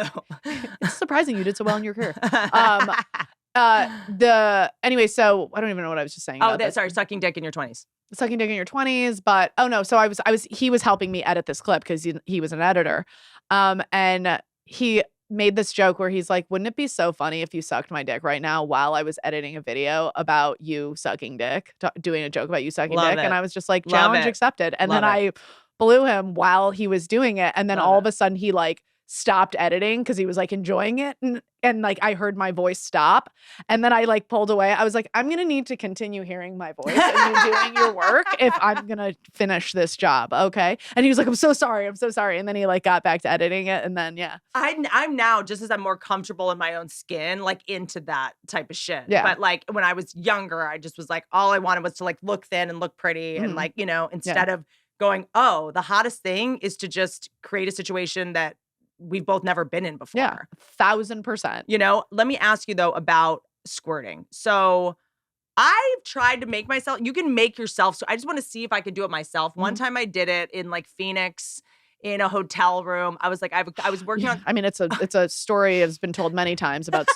a woman went to Phoenix and was like, you know what, this is the place where it's going to happen. And where you have the least amount of hydration in your body. Yeah. Your body's like, ugh. I went to a desert in order to see if I could squirt. But because I was working on my HBO special, I was dating a guy who on the second date was he was astounded that I didn't squirt after fucking me for 30 seconds. Oh, you don't squirt? He got really offended by it. And I was I got really into it and I couldn't do it during sex. I don't think I've done it during sex before, but I tried to make myself do it. But just explain to me, this is where you shine. This is okay. So I'm a squirter. Always the first time you had sex? Not the first time. It's progressively gotten more and more the older I've gotten, and now it's just all the time. A fistula. It is. Oh, it is to the point. I've been doing a joke about it in my stand up where guys will find out you're a squirter, and it's like, ooh, that's so sexy, and I'm like, no, I will destroy a house. Okay, do you want to lose a chair? Because you'll never get that thing fixed. Your mattress coils will rust through and through. No, you have to have 6 mattress covers. It's not I can't just have fun, spontaneous sex. We can't just be on the couch watching TV and then have sex unless you have a fucking drop cloth. It's a full Dexter. You got to put the tarp a Dexter down. kill room. I need, yes, everything. We have to go down to the basement. Yes. No. And like it is, you need to destroy Anytime, all can you just like have quick sex in an elevator, just real quick, even if you don't come and not squirt? It'll be questionable. Okay. It'll be questionable. Like it's to the point now where it's like, first of all, it's like if you have a big dick, I will squirt, period. Right like, away. Right. Like, Upon because it'll entry. just hit it's just pressure. It's like, you'll just hit that spot and it'll just happen. Let Not me ask upon you entry, something. but like, How much of it is psychological and how much of it is physiological? I mean, for you personally. I would say a vast majority of it is physiological. I have a lot of like, because I was with one guy recently, not very recently, but fairly recently, I was with one guy who was grossed out by it and it really fucked with my head. How so? How did that? He was just like, oh my God, what's happening? And I was like, I'm squirting. Was it Woody Allen? Who? Yeah. I mean, honestly, the guy was a smoke show, super hot, and I thought he would be into it, and he was not into it at all. And we only had sex once. That was it. It was see, Mona just got really upset about that. Mona's just like that fucking pig. How would he? Most men are really into it. Well, because also he might have. I think there was a rumor going around that it was pee. It is pee. It's pee. It's pee. Yeah. But It's not all pee, but a vast majority of it is pee. But here's the thing, like, so I'm empty. I could fully empty my bladder before we have sex, and I could still squirt a fucking ocean load. Yeah. And while you're squirting, is that feel like what a clitoral orgasm would feel? Is that technically an orgasm? No, it's a muscle contraction that's happening. Yeah. So it's the sort of thing when I have an orgasm, I can squirt at the same time. But I can squirt, and it's like a pressure release, so it just feels good. But it's not this. You can squirt while you're getting fucked and then have an orgasm later, and they're separate things. Totally, completely. That's the other thing, is that I think guys think that when a woman's squirting, they're coming. No, that is not a woman having an orgasm necessarily. They can be having an orgasm at the same time. Yeah. I mean, guys, they're like, did your water just break? Yeah. I'm like, do you think I'm pregnant? Like, what? Yeah, I'm giving birth. Yeah, I had a little bit of salt at dinner, but like, I'm just a tad bloated. It is unbelievable, like, what the human body can do. It's when it's happening, I'm like, what in the fucking fuck? Even I'm like, oh my God. Yeah. Like there have been times where like I'll be like hanging off the edge of the bed. This one dude I was sleeping with. What do you mean hanging off the edge of the bed? Like my butt's hanging off the edge of the bed. So if a guy's fucking me off the side of the bed. Wait, but hold on. So you're bent over the bed. So if this is the edge of the bed. Yeah. So I'm laying on the bed. Okay. So he has me on the bed like that. Okay, so got like it. Got my lower half is like hanging yes. up. Anyhow, so he would do that, and he had hardwood floors, and so I would just be like squirting onto the floor, and so then he would be losing traction. Oh, that's so funny. And he like fell, like and little so Bambi on ice. That's Bambi on cum ice. And then he eventually just had to put towels down so he could get grip. No, he needs. If someone fucks Nicole, they have to get those little toe shoes with the grip on the bottom. The Vibram toe shoes. You have to wear Tevas. You can use those for shredding on trails or fucking Nicole. It's a whole thing. It's a whole thing. I've go to a pelvic floor therapist now because of it, because I'm just like, at one point I was like, okay, this is getting weird. It's getting weird. And but it's just that as you get older, or just as you do it more, it gets easier or you have less control of it, or see, that's one thing I'm not. So I spoke to a therapist, a pelvic floor therapist, about it, and she's like, there's just no money and research for this. Yeah. Like no one's putting their money into figuring this out. There are a couple scientists out there who would love to absolutely take time off. I'm going to send you a link. I found there was a scientific study done about it, and there's a video for it. That is so funny. You just can't be the scientist that's like, my life's work is finding out.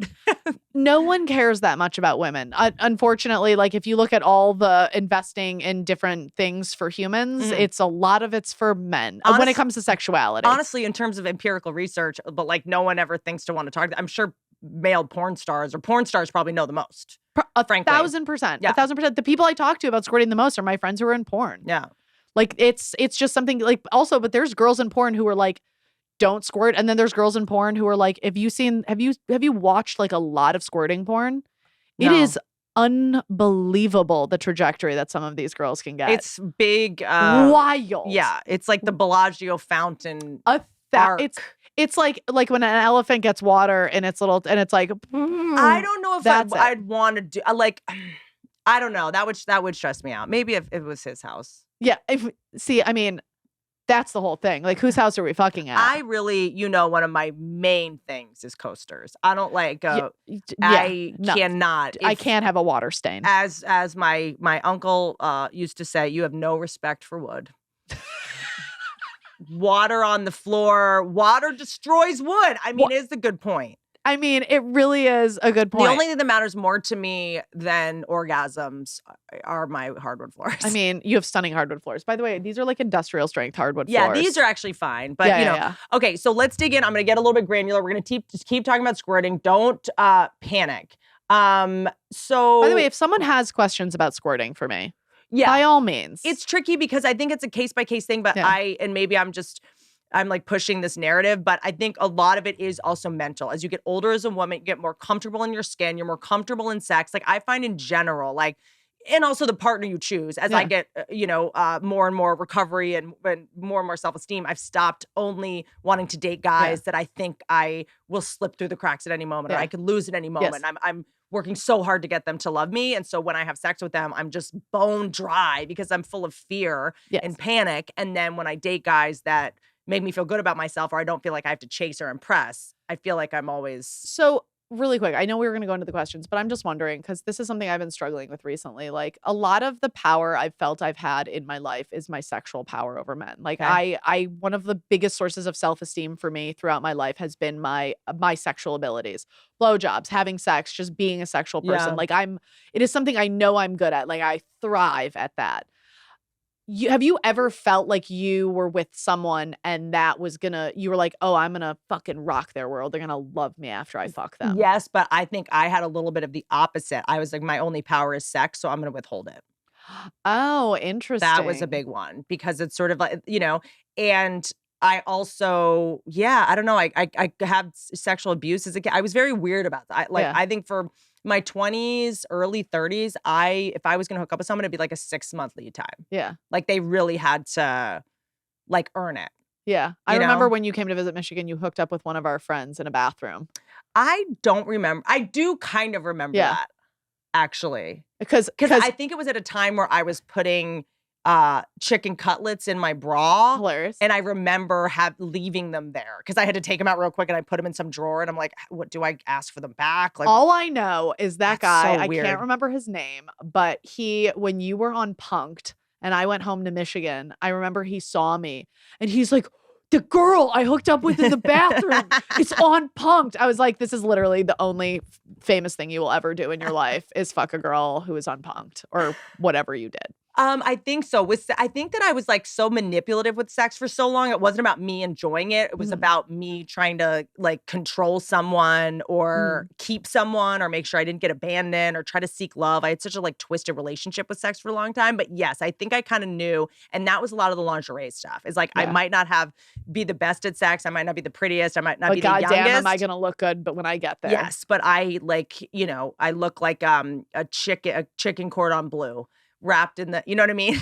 A delicious cordon bleu. I'm going to put the most effort in and I'm going to be so memorable that, every girl after me is going to, it's just not going to be. By the way, my favorite part about going through Whitney's lingerie was like, there would be a couple of them where I just like, there was a jizz stain on them. And I was like, the fact that Whitney was just like, when she was done having sex, she was like, I need to hide this and just put it back into the drawer.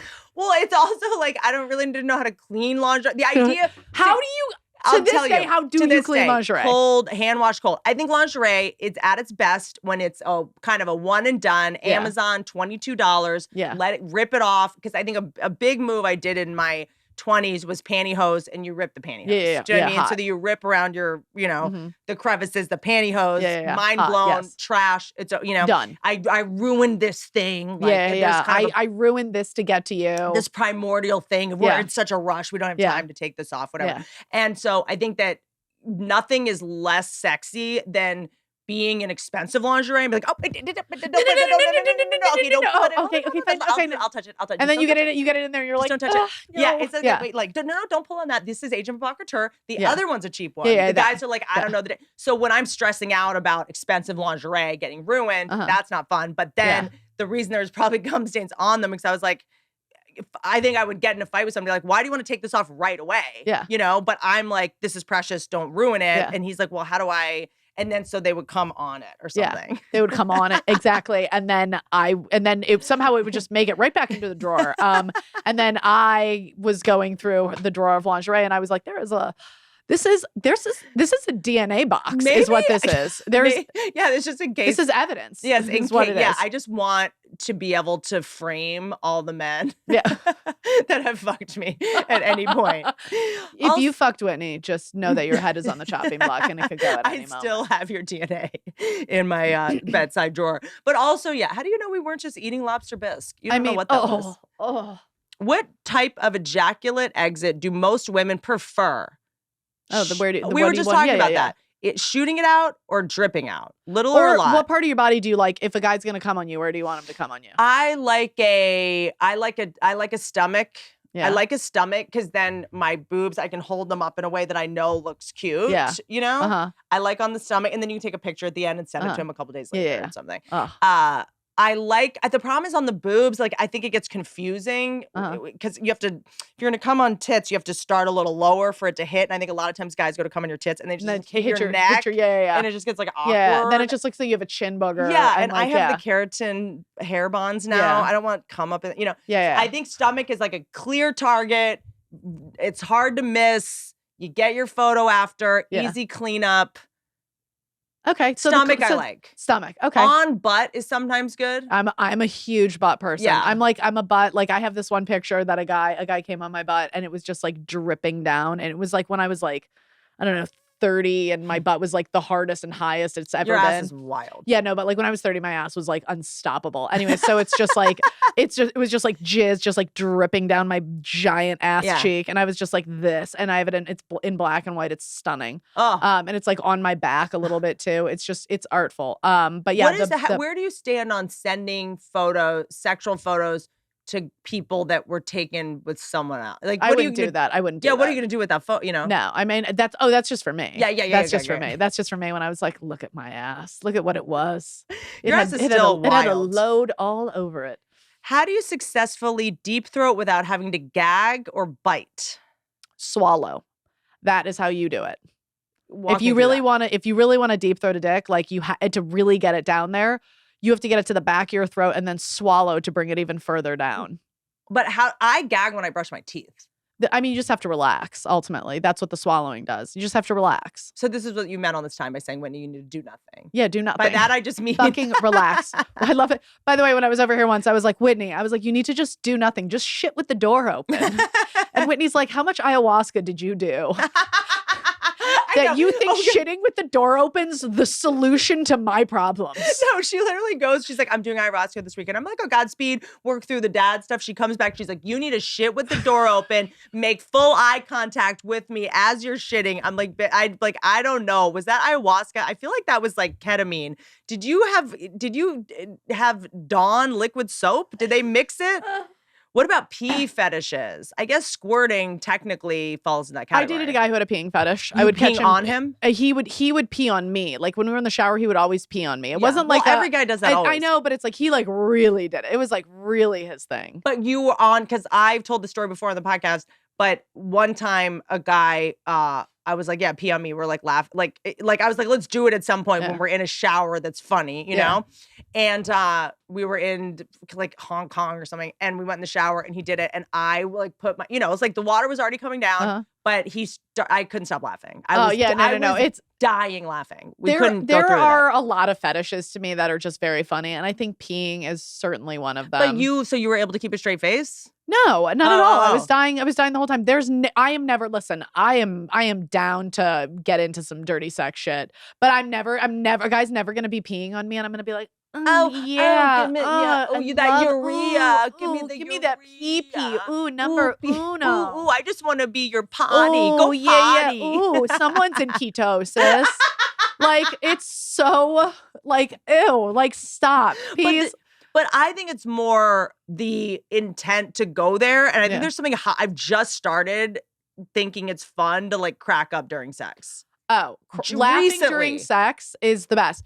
You know, it sounds to me like you've had shame about sex in your lifetime. So I think the fact that you're like able to like laugh during sex is such progress for you because you're really like letting go. Like if you can laugh during sex, So fun. in a way that's not like embarrassed sex. Yes, It's just you're just laughing at like sex is fucking ridiculous. But it is also absolutely insane. It's so silly.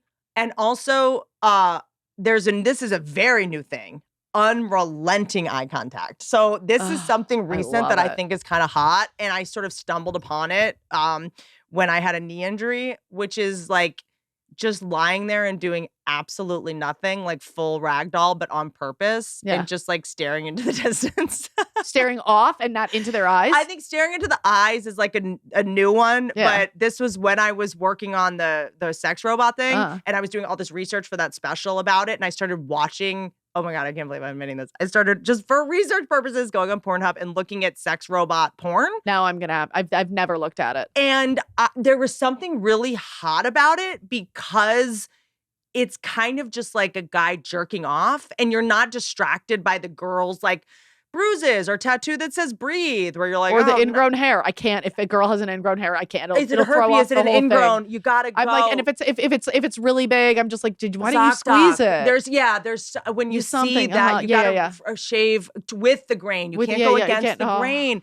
But yeah, it kills me. So maybe I was just able to focus on the hotness of someone wanting to come without like thinking about whether what the girl was doing was true or not. Or like if I see an acrylic nail, that's one thing Whitney likes. It's authenticity in her porn. She wants to watch people really just be in an authentic moment. I get distracted by like, is she okay? Is like, why are you in a yoga ball? Like that. Like, there's just so much to process now. Is that in a W hotel lobby? Like, I don't know what's happening. And then, so there was something hot about that to me. And then I was dating this guy who was kind of perverse and, I can't explain it. Like he was very obsessive and intense, and it made me feel too much pressure to be like intense or something. And so I kind of just like one night to just play with a different tone. I just kind of like, and I was kind of mad at him too. And I was sort of trying to punish him a little bit. And I was more immature at the time, but it ended up being hot. I just like stared at him and just laid there and like did absolutely nothing. That's kind of hot. And it was actually really hot. That's really super fucking hot. Yeah. I'm into that. And it was like just staring like dead eye kind of, I don't know. There was something really hot about it. Not for all the time. There is eye contact really is like, oh God, like if you're like about to come really hard, if you're with someone you really like and you're about to come and you guys lock eyes really hard, it's like, because the best is, I mean, this is probably, I mean, everyone knows this, the being like, can I come? Yeah. Like if you, permission. Yeah. Oh, so hot. So hot. Like, and if a guy says no, I will marry you. Yeah. The power dynamics of sex, that's really what I'm in it for, is like, I want, it's a power play. What's the number one turn off for you in bed from a man? Like something where you're just like, bummer. I think going for the asshole. I think going for the asshole too fast. I don't like when a guy's fucking you and then is trying to like rub on your clit and put the finger in that, and it's just like stop. They're just like playing Simon. Yeah, remember that game or whack-a-mole? Yeah, like I don't. It's just stressful to me. Yeah. To have to process that much stimulation. Like just do one thing well and then we'll build up to the other. Well, yeah, that to me, it's like when you start trying to like occupy all the holes, it's just like we've been dating for a week. Like relax. Yeah. But it's sort of like if a guy's squeamish, like I don't want to feel like if a guy like I remember I dated a guy who like fingered me and then I watched him just like wipe his hand on the sheet. And I'm just like, are you like grossed out by my pussy? Like, why are you here? Yeah. Like sex to me, bummer. If I don't leave sex being like, I'm disgusting right now and I need a shower, then we never had sex. Sex to me is gross. Gosh. Like at its best, it is a disgusting act that we do together. And it's hilarious to me. It should smell like a 7-Eleven in there. Should smell like what a pet 7-Elevens are you going to? I mean, I know you live in the valley. Sorry, I'm in a 912. Wait, what's AM PM? Anywho, so yeah, sex. That's a bummer. I think one of the biggest turn-offs is a guy that's not into having sex on your period. Oh yeah, no. get your Red Wings, bro. Show up. Because also, I'm not big on having guys go down on me. I don't know why. Maybe I'm not. I don't need it. I don't need it. I don't totally know. Maybe it's because it's kind of a beta thing. Yeah. I'd prefer just fingering and you're just hand around my neck and you're looking at whatever I can do. But like, it feels like too much pressure. I kind of am not sure if it's for him or for me. I'm just not that into it. Yeah. You know, maybe I just haven't had the right person do it. I don't know. But when you're like on your period and a guy's like, that's the time he's gonna go down on you. That's hot. It's just, even if that's not your thing, for a guy to just go like, this is how hot I think you are. This is how bad I want you. Yeah, or this is how I want to taste you at every time of the month. Or like, this is how much of a fucking sick motherfucker I am. Do you know what I'm saying? Because also most period blood is like black slush. I'm sorry. When I was on birth control, it was literal black sludge. Yeah. So it's like, to me, it's going like, it's his way of going, I'm not going to let you be embarrassed about this. Yeah, no. I'm not going to let you feel shame. I also love that there are some guys who are like, this is when you are the most female you can be. Yeah. Is when you're having your period. You can get. Honestly. And when you're on your period, that's when it feels the best because you're more sensitive too. Everything's just better when you're on your period. Like period sex to me, all of the stuff that goes with it. Yeah, like put 8,000 towels down. It's going to get messy. Do it in the shower if you have to, but definitely fuck on your period. But as we always say on this podcast, Pat, blood is not lube. Blood is not lube. If you have not taken anything from this podcast, we've said it a couple of times. Blood is not lube. Because a lot of times guys go like, oh, it's going to feel so good. It's like, no, but blood gets sticky. It dries. It does. You still need real lube. You still need real lube. But like, I can come so much harder when I'm on my period. Me too. So much harder. Me too. The only time I ever masturbate is when I'm on my period. Because that's when it feels ridiculously my favorite good. thing to do. Oh, yeah, it's incredible. Yeah, it's just like because we're more and sensitive. I'm just like, oh, Jesus, this is going to be an absolute mess. But yeah, I'm here for it. And if you want to have sex with a girl on your period, get like, who is it? Oh, no, I guess it was DJ Khaled that just doesn't go down on girls at all or whatever. But what was I going to say? Oh, Rich Voss, husband of Bonnie McFarlane, hilarious comedians. He had one of my favorite jokes ever. This is like 20 years ago. I saw him at the Cellar in New York. And he goes, I don't mind having sex with a girl on her period. I just pretend I'm killing her. I mean, listen, that's what you guys want to do anyway. Whatever you have to do. Fuck us on our period. It'll fulfill your dream of murdering us. Let's see. How do I know how to instruct a guy on how to make me come? I'm 20. He's 19. Okay. Well, do you know how to make yourself come? Play Call of Duty. She probably knows how to make herself come, I guess. But yeah, I mean, I guess that's the thing is like, I think guys are very confused about whether they're supposed to make you come with their dicks or whether like, so if a guy's having sex with you, can he make you come clitorally by if you guys are close enough, it can be rubbing your clit, but that's not the same as an inside one. And I think that's when girls get confused. They're like, wait a second, I started to feel like I was about to come, but it's not from the dick in your vagina necessarily. It could be his like lower pelvis rubbing against your clit. So it's all angles. It's all insertion. First of all, it's whatever his works for that girl. I mean, for sure. By the way, my credit score is like so high that like sometimes I'll just like say it while I'm having sex. I'll just be like 820, and he's like, "That's not what time it is." I'm like, "That's how much credit I have." I think like communication. Like you just need to learn how to talk to the person. Figure out what it is that makes you come and then tell them. And I think it's not that complicated. And honestly. I think it also took me a long time to realize it's not yes, being at the right angle, going at a certain speed, whatever, but also breathing and being comfortable with the person. Because if you're like, it's not working. I have to get this done quickly or he's going to think I'm weird or like I'm going to look ugly when I do come. It's really like, it took me so long to realize like, and the hottest thing a guy can say, I think if you really want to cheat, is while you're having sex with a girl and trying to get her to come, tell her to breathe. Yeah. Like make her breathe. Breathing is, by the way, the most important thing in all of it. Like you've got to get oxygen, but sometimes, a little oxygen deprivation goes a long way. Oh, that's true too. But definitely breathe. Definitely like just know this. If you're fucking the right guy, there's nothing you can do that will be disgusting to him as long as you're coming on his dick. Like, just know that the end goal is you coming, and that is going to be the greatest thing ever for him. Yes, every man wants to come.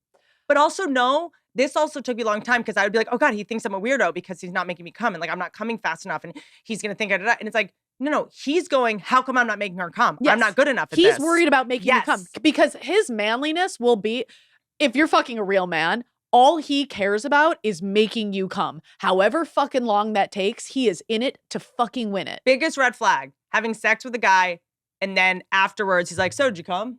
Yeah. What? Run. What? Don't walk, run. Sprint. Get the fuck out of there. Huh? Like, and that's you could say, wild. like, I have to sometimes go like, hey, I don't want to come. Like, I just want you to come. Yeah. Sex feels so good to me, even when I don't have an orgasm. There's times I'm just not in the mind space. Yeah. I'm just not there. I just, but just communicating that. Cause I also think the vagueness of guys never know. Am I supposed to make you come every time? Yeah. Did I make you, like, you also just have to go like, I just want you to come. Yeah. Just come right now. Or say, listen, I'm just not going to come right now. Yes. And that's fine. Just be like, I don't know, I'm in a weird headspace. I'm just like not, I don't know why. Or don't, you don't even have to say that. Just go like, I want you to. I just want you to use. You don't need to say that while you're having sex. You could just be like, no, then you just come. But like, you can even say later, like, listen, like, I don't know why. I just like, maybe I was in my head. I don't know. Just but go, like, no, I can't have come every time we have sex. I like to hold it. So, but it still feels so good to me anyway. Like, it's like a massage. I look at sex, it's like a massage inside your pussy. It feels great no matter what. Just say, and if sex with a guy doesn't feel good, when you're not only having one of those orgasms, like that's not necessarily good either. No. Because I think it's sometimes the hottest when I'm just like watching him. What? Okay, wait. I just thought of something. I was just wondering if you get excited about it. Do you ever like right before you have sex with someone for the first time and they have like a really good dick and you're like, oh, that's going to feel so good. And you're like right before he puts it inside you and you just like hold your breath for a second. You're like, and then he puts it in and you're like, yes, this is exactly what I wanted. This is the best. Honey love. Hey girl. So Honey Loves, I'm holding up like they're basically, I don't want to say girdle because that's an ugly word, but this is like shapewear that just snatches you, dude. Snatches you, handles it. I don't want to say if you're pregnant in Texas, buy one of these, but that's how tight that's how much it holds in your insides, It's the Honey Love bras. I've been wearing them constantly. My deal is I cannot do underwire and I don't like bras that flatten, but I need it to be like, I need everything to be like snatched. What is it? Taut, whatever. So cute, so elegant. It's very hard to find bras that don't have lines under the shirt, that don't look like bandages from the ER. Like they're like cute bralettes that under a t-shirt, like a silk shirt or anything, there's no lines. That's the thing about bras is you see them under a shirt. Like, why am I looking at the lines of your bra, you weirdo? Like, good. Love Honey Love. Treat yourself. The best shapewear on the market. Save 20% off at honeylove.com with the code GOODFORYOU. Use code GOODFORYOU at honeylove.com. Feel and look as sexy as possible this holiday with Honey Love shapewear. Ladies, you deserve it. Stop putting garbage made by children in factories on your body. Honey Love, what you put on your body psychically matters. You're wearing it all day.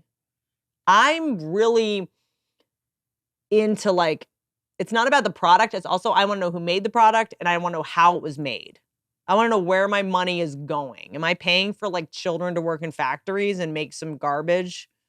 Or am I like, you know what I mean? You deserve it. Nothing makes your tits perkier than not having children make the device that makes your tits perkier. So I am a garbage person. I'm a piece of actual trash. Unfortunately, I don't fit in the Lomi. I've tried. It's where I belong.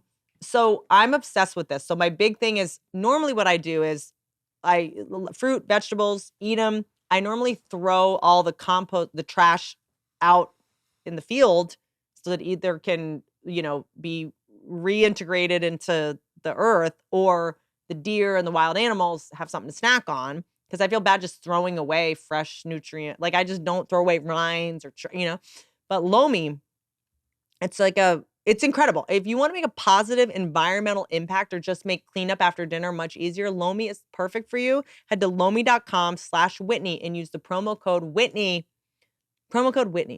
to get 50% off your Lomi. $50 off when you head to Lomi. Sorry, I just had such a good idea. I should give this for Christmas gifts. This is a great Christmas gift. It is. Like this to give to people is like fucking great. Sorry. Use the promo code to get Whitney to get $50 off your Lomi. That's $50 off when you head to Lomi, LOMI.com/Whitney and use promo code Whitney at checkout. Food waste is gross. Yuck. Lomi is your solution. With the holidays just around the corner, Lomi will make the perfect gift for someone on your shopping list. Lomi's all around. Lomi's for the homies. That is, by the way, me every single time. No, you will never see someone more excited to have sex than me. I get so excited. You really do. Oh, I love it so much. It's my absolute favorite thing. I get so excited. Did you ever have shame or No, what is this? never. I mean, I grew up with a mom who's a nudist. Just human bodies There are we just go. human bodies are just beautiful and they are what they Was are. your mom, and- there was a nudist, like, was she a nudist when you were born too? Because apparently a lot of our shame around our bodies, our vaginas, our butts, all that kind of stuff comes from what parents don't even know that they're doing it when they change diapers of the baby. You know, they. I mean, I had my mom literally pop me out and 2 weeks later was back to work. When so. there's a dirty diaper, parents go, ah. Yeah. You know, just sort of like, even if it's like fun and games of like, oh God, poopy diaper. Yeah. And then the baby is even seeing, oh, there's something Maybe wrong. that's why first children are so fucked up. Oh, Oldest interesting. children are fucked up because by the time you get to the second kid, maybe that's why all second children or younger kids are the slutty kids. Yeah. And they're also probably molested by the older one. Yeah. Let's be honest. God. That's really what it boils down to. It's not the fact that your parents were changing your diapers and making fun of you for having a shitty diaper. It's that your sibling molested you. I mean, look, I didn't know that much about that because I've been looking into like adoption and stuff like that. And I was learning about like the amount of sexual abuse there is in like the foster care system. You know, but then again, incest porn is number one. Wait, so last week my period was late and I was like, oh no, I'm fucking pregnant. One of the thoughts I had in my head, honest to God, I was like, I could always just give the kid to Whitney. Yeah, actually. Yeah. Oh, that would be perfect. I was like, Whitney would take this kid because she Oh, knows in a heartbeat. it would be the child of a comedian. Oh my God. And it would be perfect because like I can't afford a baby, but like Whitney could have the baby and then I could just be like the mom on the side occasionally. As long as the father wasn't a comedian, I'd be fine. Yeah, fine. He was not a comedian. Ooh, I love that actually. Yeah. You know, because I have all these eggs on ice, and a lot of my friends that are like don't have eggs. I'm like, I don't know if this is narcissistic, but you can have some of mine if you want. I mean, I don't blame you for not wanting my DNA. But by the way, if they'll be if I ever tall. get to the point where I do want a kid and I've run out of eggs, can I have an egg? Yes, please. Oh my God. I have so many eggs. This has just made me so happy. I'm gonna like give them to my girlfriends and my gay friends. Oh my God, Whitney. Yeah. Oh my God. This is the best. You know, every time I come over, you're like, take whatever you want. And now I can just take an egg. I can't. You need to move the frozen eggs here. Well, one of them had Down syndrome. We got rid of it. Okay, so you cool. should be good for the most part. Ooh, why does the other person always talk? Come on, I'm concentrating here. So some people don't like chattiness in bed. Okay, well then fine. Are you chatty then Cathy don't in fuck bed? me. Yeah, you're No, I'm chatty. not chatty Cathy, but I'm not going to be mute. But I also think it's more about I think it's taking me a long. It's not about telling him what to do. It's like same with training dogs. I don't mean to say men are dogs. That's not what I'm doing. I just mean on both sides.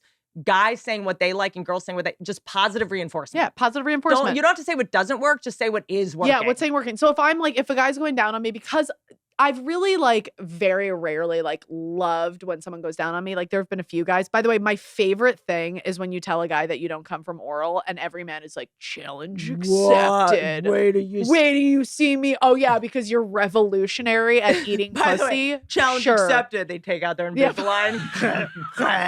They pop in a mouth spreader. They're like I mean, but also I think that what I do like is more that when a guy is into it because he just loves pussy in his mouth. Yeah, that's awesome. Like, dude, there was a guy. Have an orgasm, but there was a guy who I hooked up with. Literally ate pussy like he was a lesbian. Like he ate pussy like it was his absolute favorite thing, and all he's ever wanted to do his entire life is eat pussy. Love it. It's that if you're gonna eat pussy, you eat it with that level of enthusiasm, or don't do it. Especially if he's able to like ascertain a little bit of like, oh, I haven't showered, or oh no, I haven't showered yet, and he just doesn't care. Oh no, there was a guy I dated a guy who I was like, I would come back from like a run, and he'd be like, I'm eating your pussy right now. And I'd be like, well, I just went for a run. And he's like, oh, I don't give a I feel like we should do a podcast just for OnlyFans. Okay. I just that is such a genius idea. Do women prefer great fingering over sex? Some, yeah. some.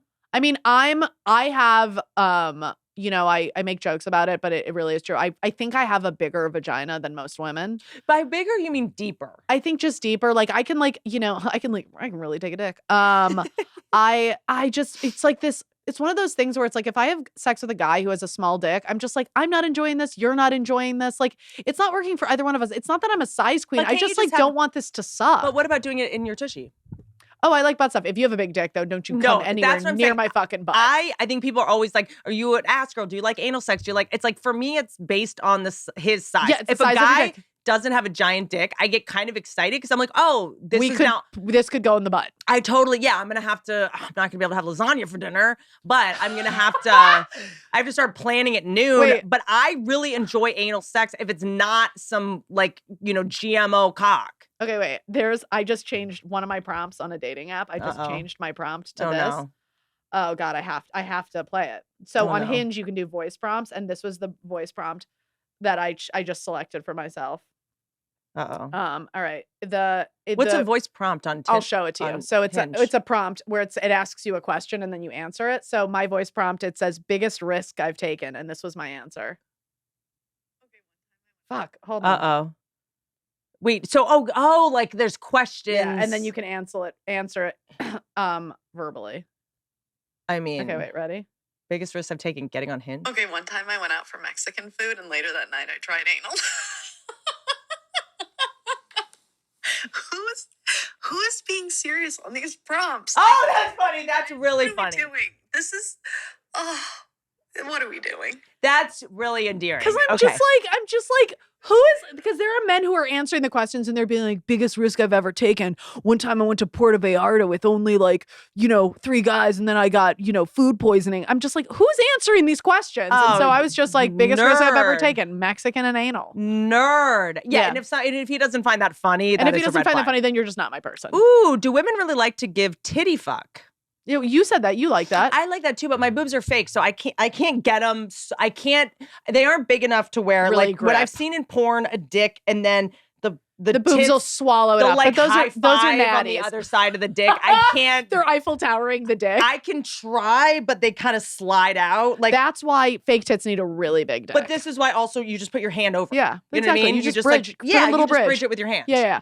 But here's the thing. It's not like you're enjoying the physical sensation. You're enjoying the visual of it. I, by the way, dated a guy once who his favorite thing was me lying on top, my head would be on his stomach kind of, and lying on top of him. And this is before I had fake boobs. I did not have big boobs at all. And he would kind of just what's the word? I guess from below, fuck on my chest. Just fuck your sternum? Yeah. This guy's like, I want to bone you. He was just fucking my Adam's rubbing apple. your bone. But and it was dry, and I guess something about the friction or something. I don't know.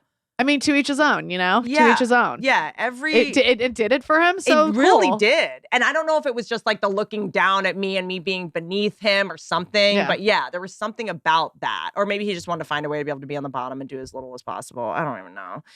Why does it? No. Big dick, little dick. Facials okay? I love facials. That's just coming on your face. That's right? getting cum on your face. But Whitney's like, does it have anti-aging properties? I would say, so you put babies in a blender and then put it in. But so that is, I like it when I ask for it, I don't know if I want a surprise, because have you ever got cum in your eye for real? Yeah. And been stuck in England?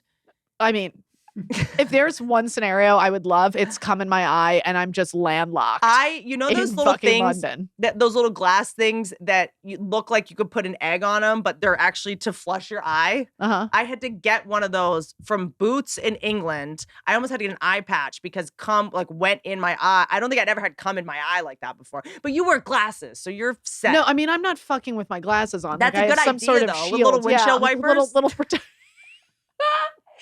But those glasses, the kind of glasses you had to wear in chemistry class, no, you you must have gotten a really like nasty load stuck in your eye because I've gotten cum in my eye before and it's been bad, but it hasn't Don't been bad let to the point. vegans come in your eye. Yeah. Note to Yeah, self. yeah, yeah. The legumes, they Yeah. build up too much acid in the cum. And that's I just like, you have to know what you're doing because I think the main thing is if you miss fantastically, I never want to have to pretend. So if your ropes of cum are totally going past my face and I have to be like, I have to try to get them so that you feel more like you better just fucking nail it. Get a voodoo doll for your bedroom, whatever you have to do to practice. Get a sex doll. Like, know where you're going. If you're because I think sometimes guys try to figure it out.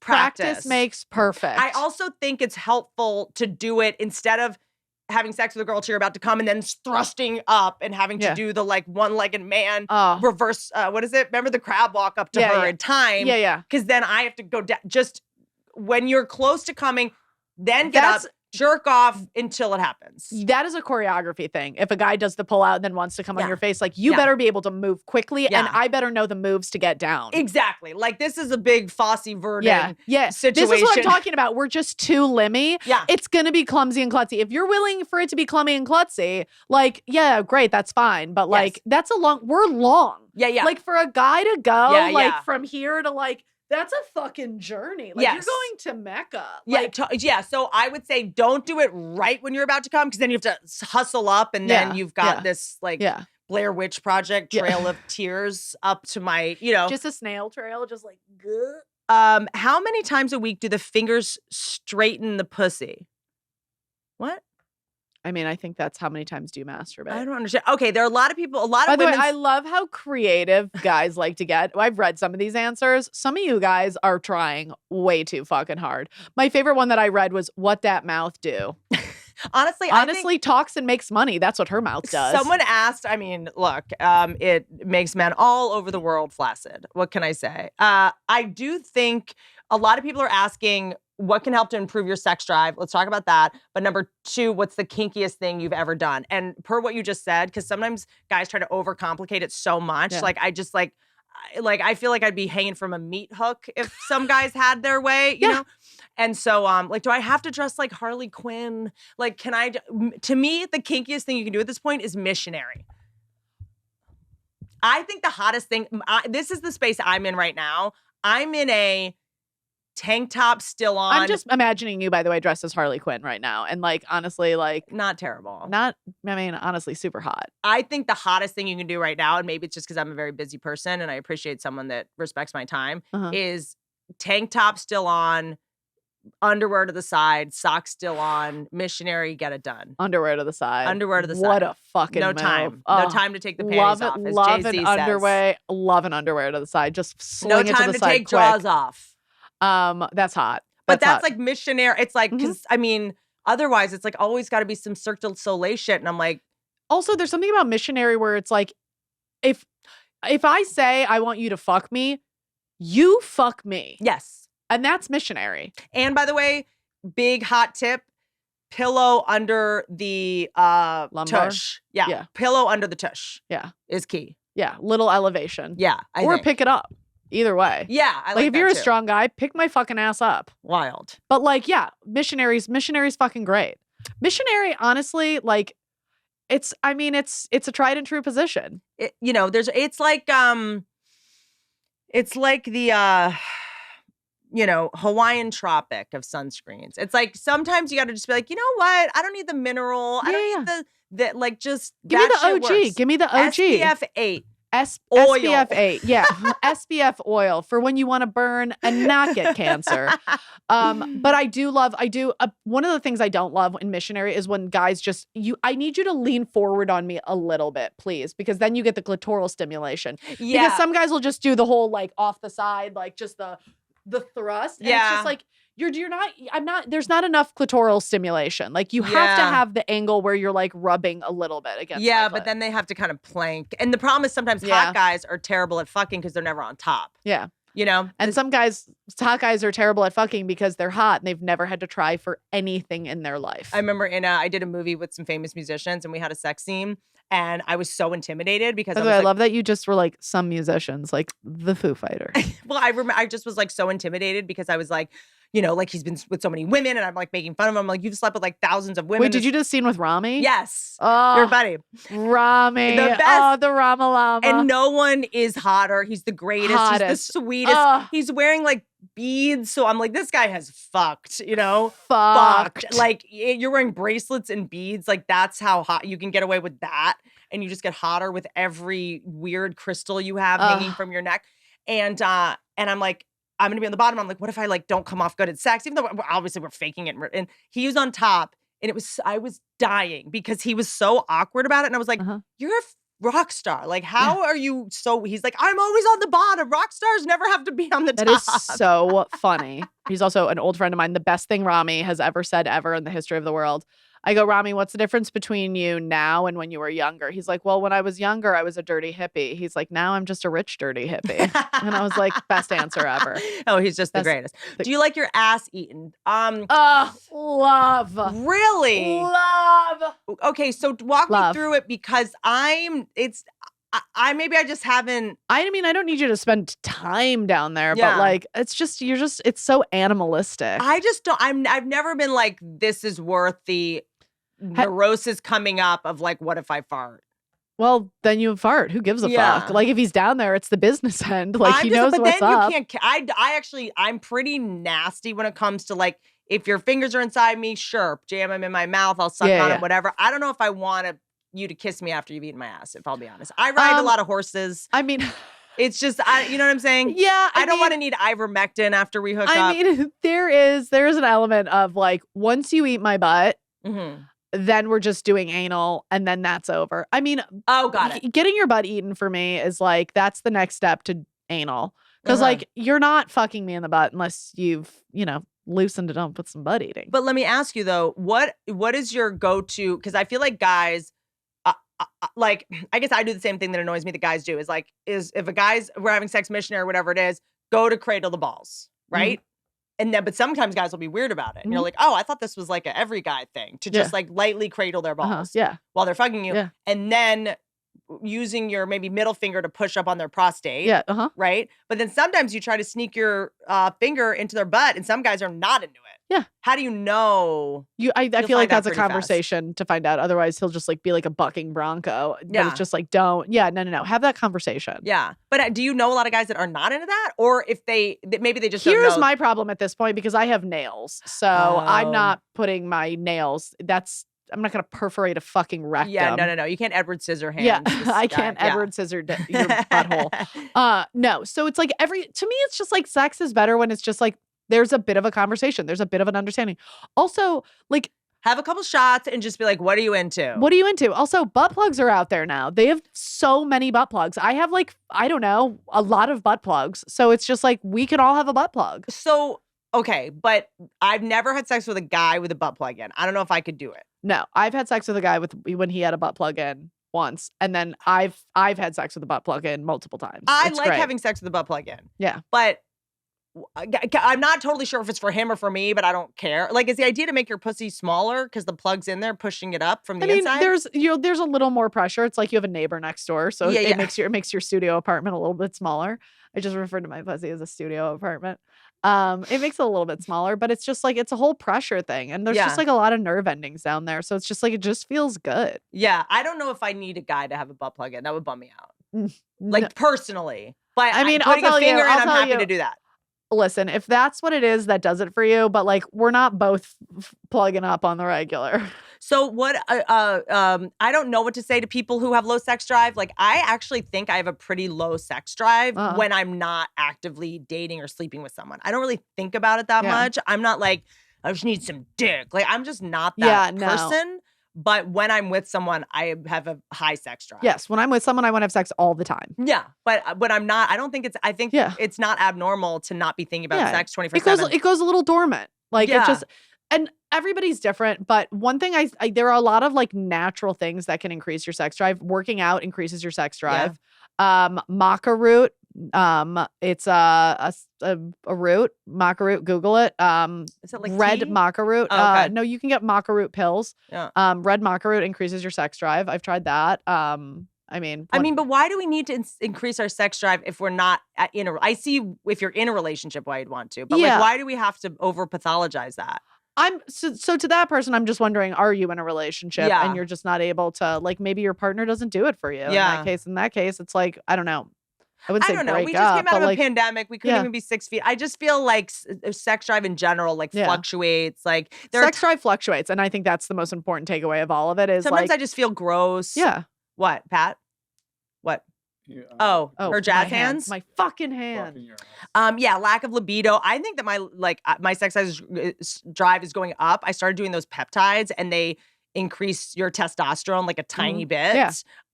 That's been big, but like sometimes I just feel sick. I'm like, next time I have sex, I'm coming over here to get a peptide to try it. Should couples schedule intimacy? That's interesting. Absolutely, 1,000%.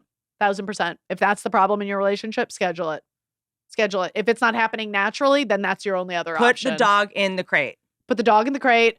Get a babysitter for the kids. Schedule the time to be sexual, because if it's not happening, you're gonna have to schedule it. Period. Like, I'm sorry, it's the spontaneity of sex isn't happening anyways. So then just figure out a new thing to do. Yes, because you're always gonna find an excuse. Or I think for me, it's not about just. I know the things that make me feel insecure, that make me not want to have sex. Like if I haven't, like shaved or groomed in the way I need. If I haven't shaved my legs and like there's things that I know are going to make me not feel sexy or not be into it. So like I just get ahead of that. Scheduling that too. Like the self-care that makes you want to have sex in the first place. I have so much. We have to do a part 2 on this. Something men should know about sex that women won't usually tell us. That we're so confused by uncircumcised dicks and they're fine, but sometimes we just need help and you have to clean them. Yeah, guys, clean your. By the way, I've dated a guy who did not clean his dick well, and I would just get UTI after UTI after UTI, and it was just like. And a lot of times, if a new person you're with is not having sex with you or avoiding, sometimes like when I was in my 20s, like if I got a UTI and was dating someone, I would just ignore them. I wouldn't want to tell them because I was worried about hurting their feelings, but I also didn't know. I didn't want them to think. I was like, oh, am I gross? Is he gross? Like, which one is the gross person? Why did this happen? And I would just try to avoid them until it was over. So a lot of times with UTIs, I'll share this. This I know for sure, because I get UTIs a lot, because if you have sex with guys who have bigger dicks, it's literally, this is how the urologist described it to me. He goes, the guy is knocking things loose. So he's like, so imagine there's just debris and dust on something. And when you walk, if there's debris on dust on the wall behind you, if I hit the wall, it would knock some of the debris and dust loose. So he's like, it's the same thing with a vagina. He's like, on the outside of your vagina, he's like, unless you wash right before you have sex and unless he washes right before he has sex, he's like, there is bacteria in the area. He's like, and then that gets into the urethra. He's like, and the bigger the dick, the more he's going to knock things loose. And you have to pee right after away. Sex. And I mean, right after sex. That's why the whole squirting thing isn't so bad, because I'm peeing while we're having sex. Genius. And then always have the UTI meds standing by. Just like have them. Like There's a pill you can take. There's a pill you can take before you have sex if you have chronic UTIs, which I take. I can't even remember the name. Because you're also going to enjoy sex more when you're like, okay, if I don't pee enough afterwards, if he forgot to wash his hands or had a hangnail or whatever, if like, I have it standing by, because I think that like it makes me not enjoy, because I'm like, okay, this is enough. Like, I don't know if he washed his hands, and I stop enjoying it if I have to think about it. How do I get a girl to orgasm with a 2-inch cock? Toys. Let me know. I don't know. Toys are everywhere. Those toys. I never. I don't. Chelsea Lynn, Trailer Trash Tammy, introduced me to sex toys. I had never used a sex toy in my life until like a year ago during the pandemic, because they started sending me them, and they work so well that I literally was like, I can't use these anymore, because I can see myself getting completely addicted. Oh yeah, to this. I went through a massive addiction. Don't get addicted. It's not a good situation. They work too well. Yeah, they work too well. Yeah, the whole 2-inch dick thing. They make so many sex toys for extending the length of your dick. Go to wherever you are. I mean, in LA, there's the Pleasure Chest, but there's a whole company called I think it's called MegaFit. But they make sex toys for men with small penises. It's a sheath that you put over your dick. It's called There's a Big Boy and the Fat Boy. Right. And it's you literally put it over your penis. What's a rim job exactly? That's when you lick around the asshole. Ass eating, yeah. Like that reminds me of a joke I wrote a long time when I went to the Grand Canyon. There's the South Rim. I'm like, if you work on the South Rim, do you have a rim job? It's so dumb, but it makes me giggle. What's the kinkiest thing a guy's ever done to you? We were like, whoa. Yes, please. You know what? I'll tell you mine. Yeah. Is like choking can be, is I love, but like it's tricky because I know guys are, you know, they like, it's a fine line. You have to kind of do it the perfect way and at the perfect time. And if you're trepidatious about it, it's not hot, you know.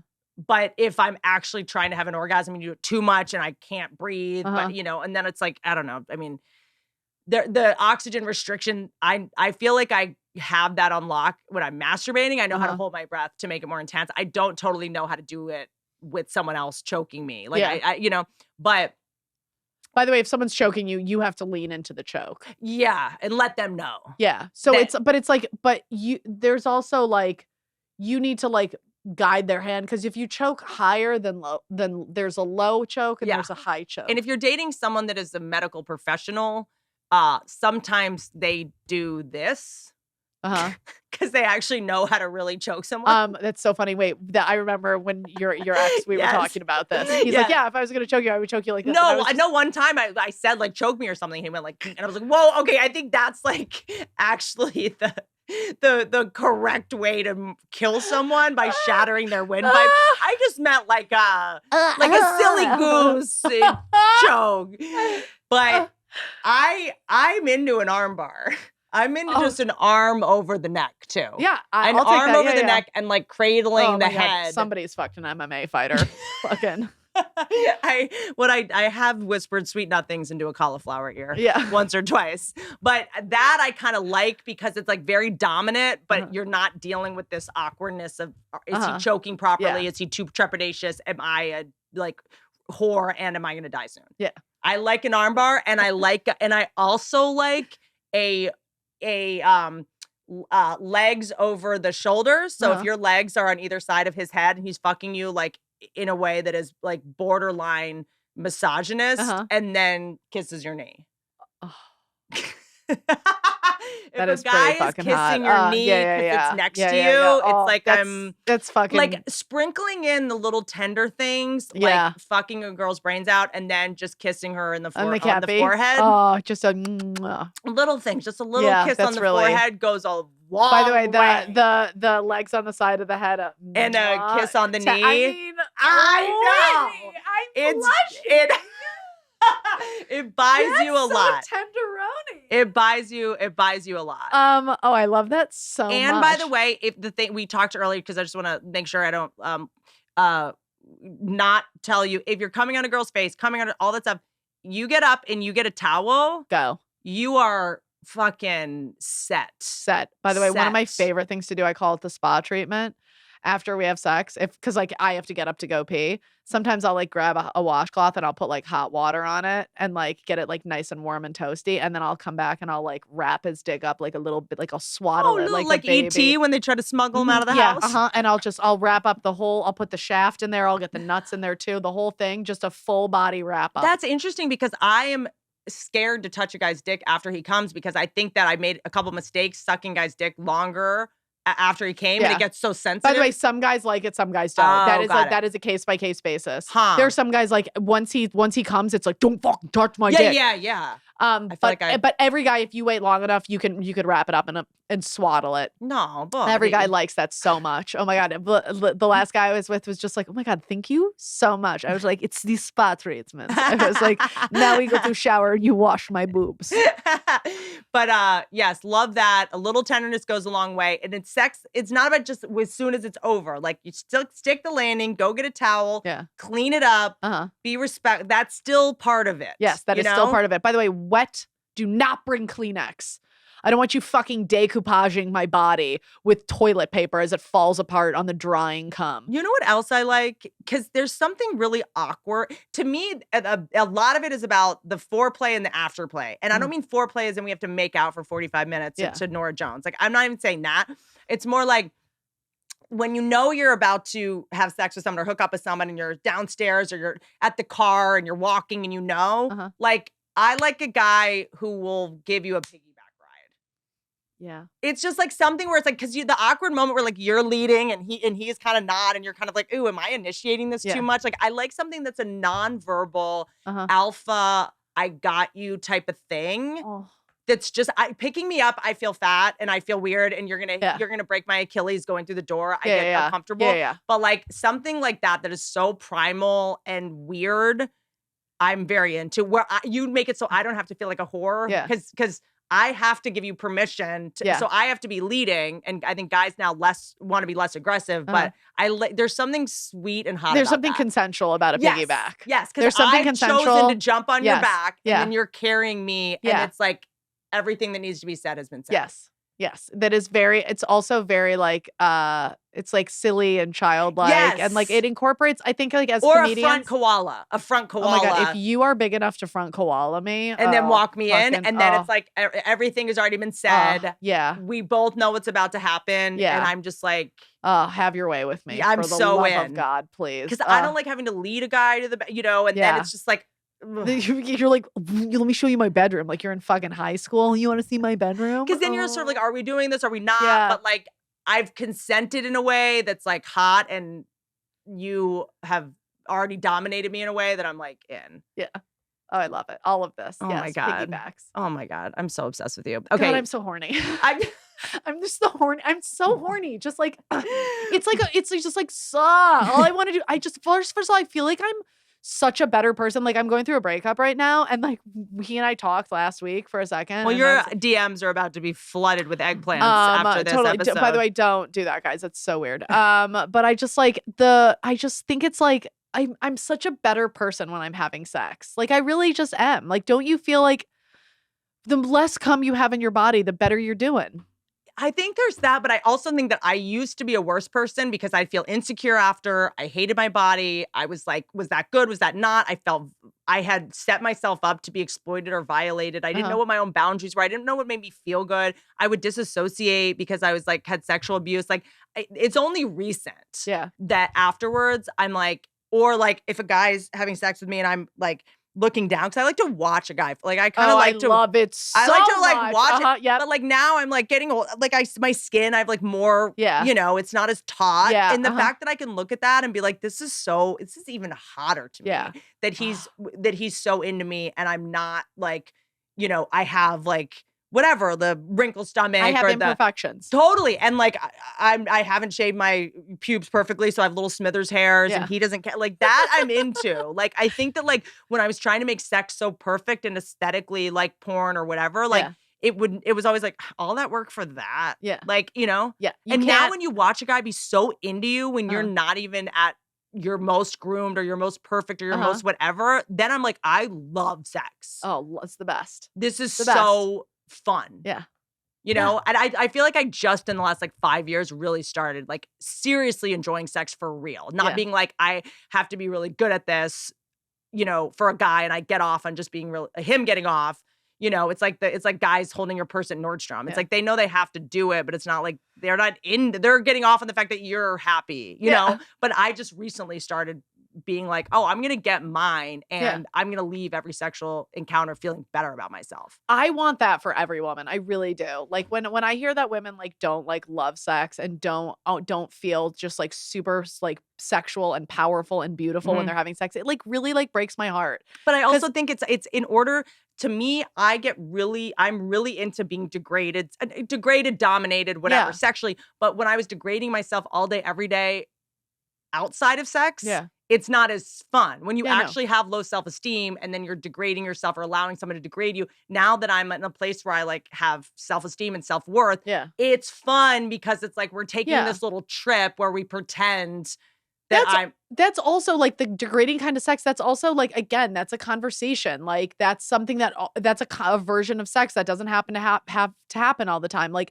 a guy being like, you little fucking slut. Like, don't call me a little fucking slut all the time, but like sometimes call me a little fucking slut, Like it's one of those things where it's like, it can't be one way all the time. Throw in the variation. And it's like, but yeah, sometimes you're very hard on yourself, so you don't want someone else to be hard on you, and like your sex has evolved and the way you see yourself has evolved. Yeah, and I also think it's like the kind of thing, it's like, and I'm going to say this word, don't panic everyone, but like you don't call someone who has Down syndrome retarded. That's not funny. No. You know what I mean? That's just mean. Yeah. You know, that's just shitty. Yeah. But like when you degrade someone who has no self-esteem, that's not hot. That's not hot. That's gross. Then you know? then you're just playing into what they already feel about themselves, and it's hurtful. Totally. And now that I have my shit together and I know who I am, now it's an active choice to be degraded. And it's like really fun because it's not like permanent and it's not like, oh, I'm never confused if this is really my value. Yeah. You know what I'm saying? Yeah. It's like I'm now strong enough to be able to be weak by choice. And it's like a hot cosplay thing. So it's like and I know so many girls who are like, yeah, in bed, I just get on top and I fucking own them. And I'm like, that is not what I do that all day, every day in my work life. I'm on top all the time. Yeah. You know, and the shit that turns me on now is like, guys knowing my status professionally or the way that I move through the world. And then we get into the bedroom and I go to get on top and he's like, no, you've been doing that. No. You don't need to do that now. No. But every now and then it's fun too. Yeah. Like sometimes like I'm dominant in my own life and sometimes sexually like I like to be on top. By the way, this is just in the spirit of just like a funny thing, the most embarrassing thing that ever happened to me during sex. Is like because I think we're comics too. So we generalize, we see sort of sometimes the worst version of people. We hang out with a certain kind of guy, certain kind of girl. And I forget sometimes like that a lot of men like love women and just really respect them and think they're to be taken care of and cherished. And chivalry. One time I was like, and it's honestly the younger guys are the ones I find. I don't know, maybe it's because they grew up with Oprah and Beyonce. Yeah. And, you know. They just have a lot of tools in their toolbox. Totally. Ultimately. Like, they didn't grow up with like Kate Moss going like, women are supposed to like be, you know, sick and, you know, feeble and, you know. Nothing tastes as good as thin feels. Kate Moss. Exactly. Yeah. Like every woman should be trafficked or whatever. So I was just so used to degrading myself because those were the kind of guys that, you know, I dated were the ones that's what they got off on. A woman or girl that already didn't have self-esteem, degrading herself and being degraded. Like that's like, you know, that's like calling someone with Down syndrome retarded. It's like, you know, hat on a hat. And so I was hooking up with this younger guy, really sweet. There's a lot of romantics out there. There's a lot of real sweet, younger, hopeless romantics. They grew up on porn and they're like, I saw that. The other thing about these younger guys, they grew up playing hardcore video games, which I think a lot of people like video games bad. A lot of it is like the noble medieval white knight cosplay where they want to be heroes and they're in like the medieval dynamic of it is my job to rescue and protect. But women were like, I can open my own fucking door. I'll drive to the restaurant. I don't, you know. They're like, didn't know I did this in the video game. I want to do this. Yes, now. they're like, this is what I get. A lot of times they want to save the day. You know, I mean, I know Call of Duty's a lot of guns, but it's also about I'm saving the day. I'm protecting women and children. A lot of them like want that valor and that honor. You know, and so I hooking up with this guy, as we talked about before, pretty good at blowjobs, have the whole, you know, choreography down. I go down, we're just like making out. I go down and I'm like, I'm gonna blow this guy's mind real quick. Go down, like choke on his cock. And he goes, whoa. And I was like, what? And he goes, I just am not really into women hurting themselves. Oh no. Oh God. I was like, I literally tears coming down my eyes. And I'm like, huh? Like your mascara is just like running down your face. First You're of like, all, what? This is like 6 years ago. I mean, I'm pretty successful at the time. He's like an aspiring actor. He's like, oh, no.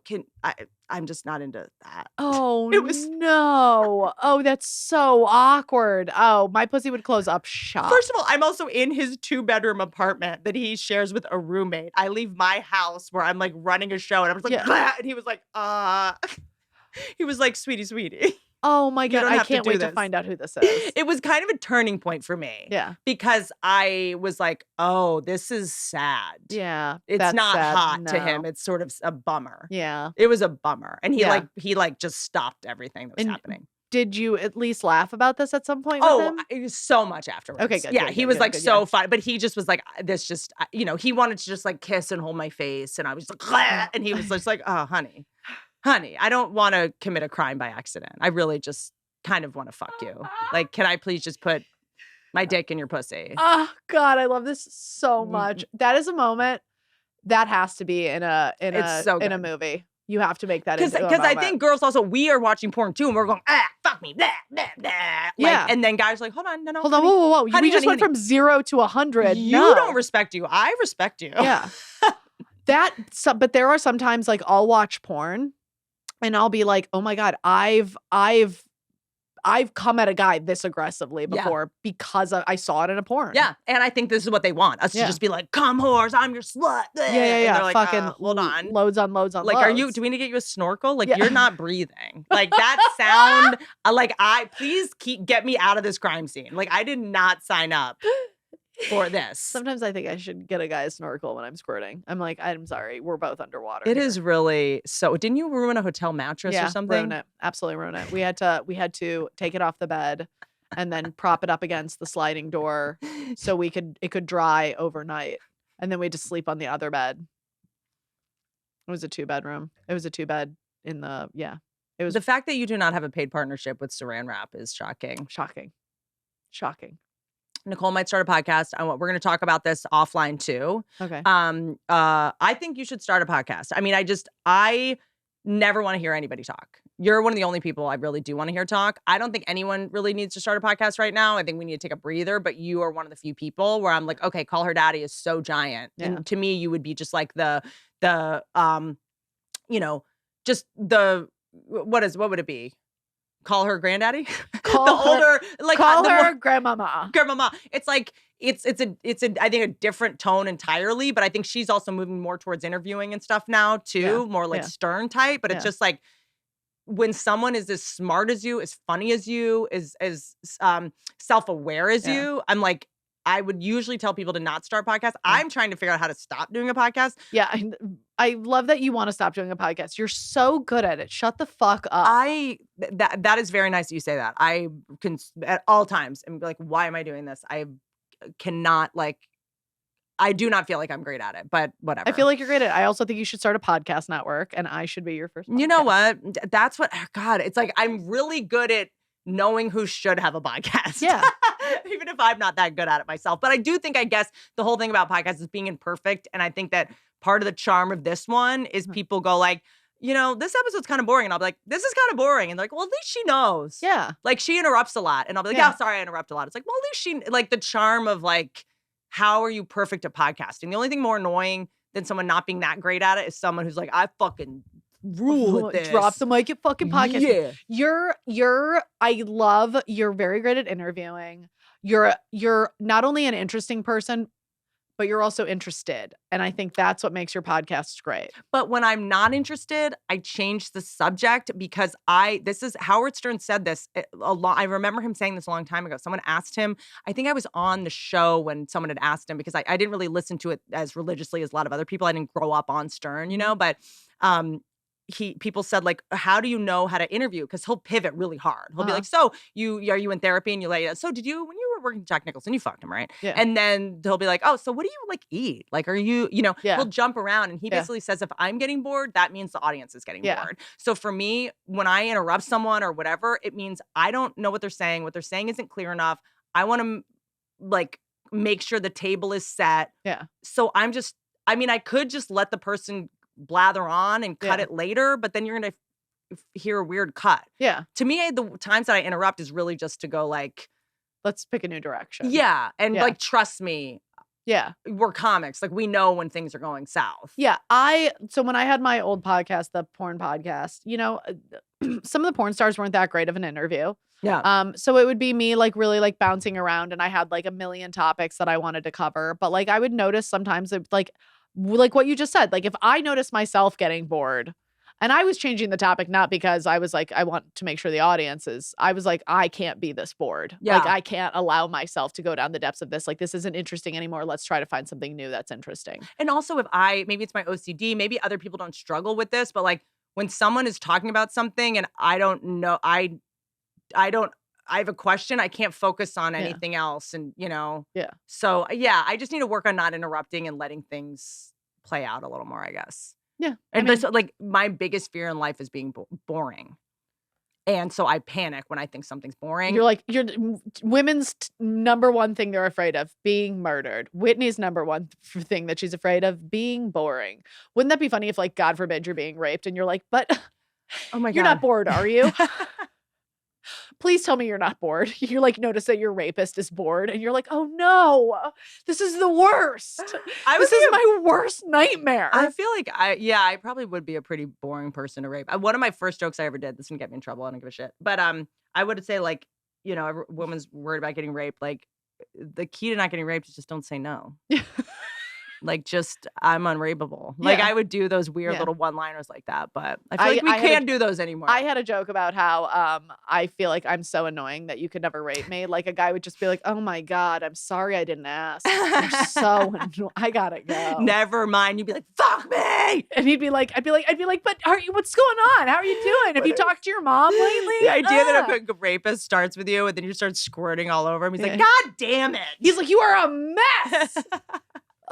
Who's gonna clean this up? This is it is interesting. I mean, we'll talk about this next time, but there is that kind of like rape fantasy thing. There's just this like dissonance in society where it was like the Me Too thing was happening, consent was at its all-time like highest in terms of like, let's talk about consent, and then like rape porn was like, you know, I remember Nikki said one time, Glazer said, I think it was on some, I don't remember, show with, who's Jimmy Carr. Mm-hmm. And she said, like, in order for me to come, it has to start with, so I'm lost in a warehouse. Yeah. And how, like, we're just at this time where, like, yes, consent is, you know, we're having this conversation, but also how do we reconcile that with the part wanting of our to be brain taken? Yes. It's a tricky one. It is. I mean, but it's just like, there are women who are going to have that fantasy no matter what. But by the way, it's a fantasy. That's the other thing. So when people, it's like, that doesn't mean you can't be super aggressive with a woman. You can't do those, you know, whatever, consensual rape fantasies. But like, there's a difference and you know it. So when guys like, well, women love being raped, but they also, now we have to ask for permission. It's like, you know the difference. There's a difference. Yeah, and as a woman, you shouldn't feel shame for being down to be choked or having a hand in your mouth or whatever, because the context clues are that it's consensual. By the way, have you ever had a guy do the thumb hook where you like fish hook? Yeah. From behind. Remember when we were in the writer's room? You did that? Okay, this is actually the most embarrassing thing that's happened to me in a long time. Oh, this was everything. So you know who Annie Letterman has she was making masks during the pandemic, and on the fabric was this. The pussy eating. The symbol of pussy eating. Which is this. And we were trying to write a joke about it. And when I get in joke brain, I'm on one plane of consciousness. And I'm not really, there's not a lot of common sense. I'm just thinking about jokes. And I was like, what's the thing where the universal sign for eating pussy? What is it? Is that it? I was dead serious. 4 fingers. The whole room died. And Whitney's just sitting there like fisting her mouth, basically. Like, what? That? What? Isn't this not Annie had on her mask? What?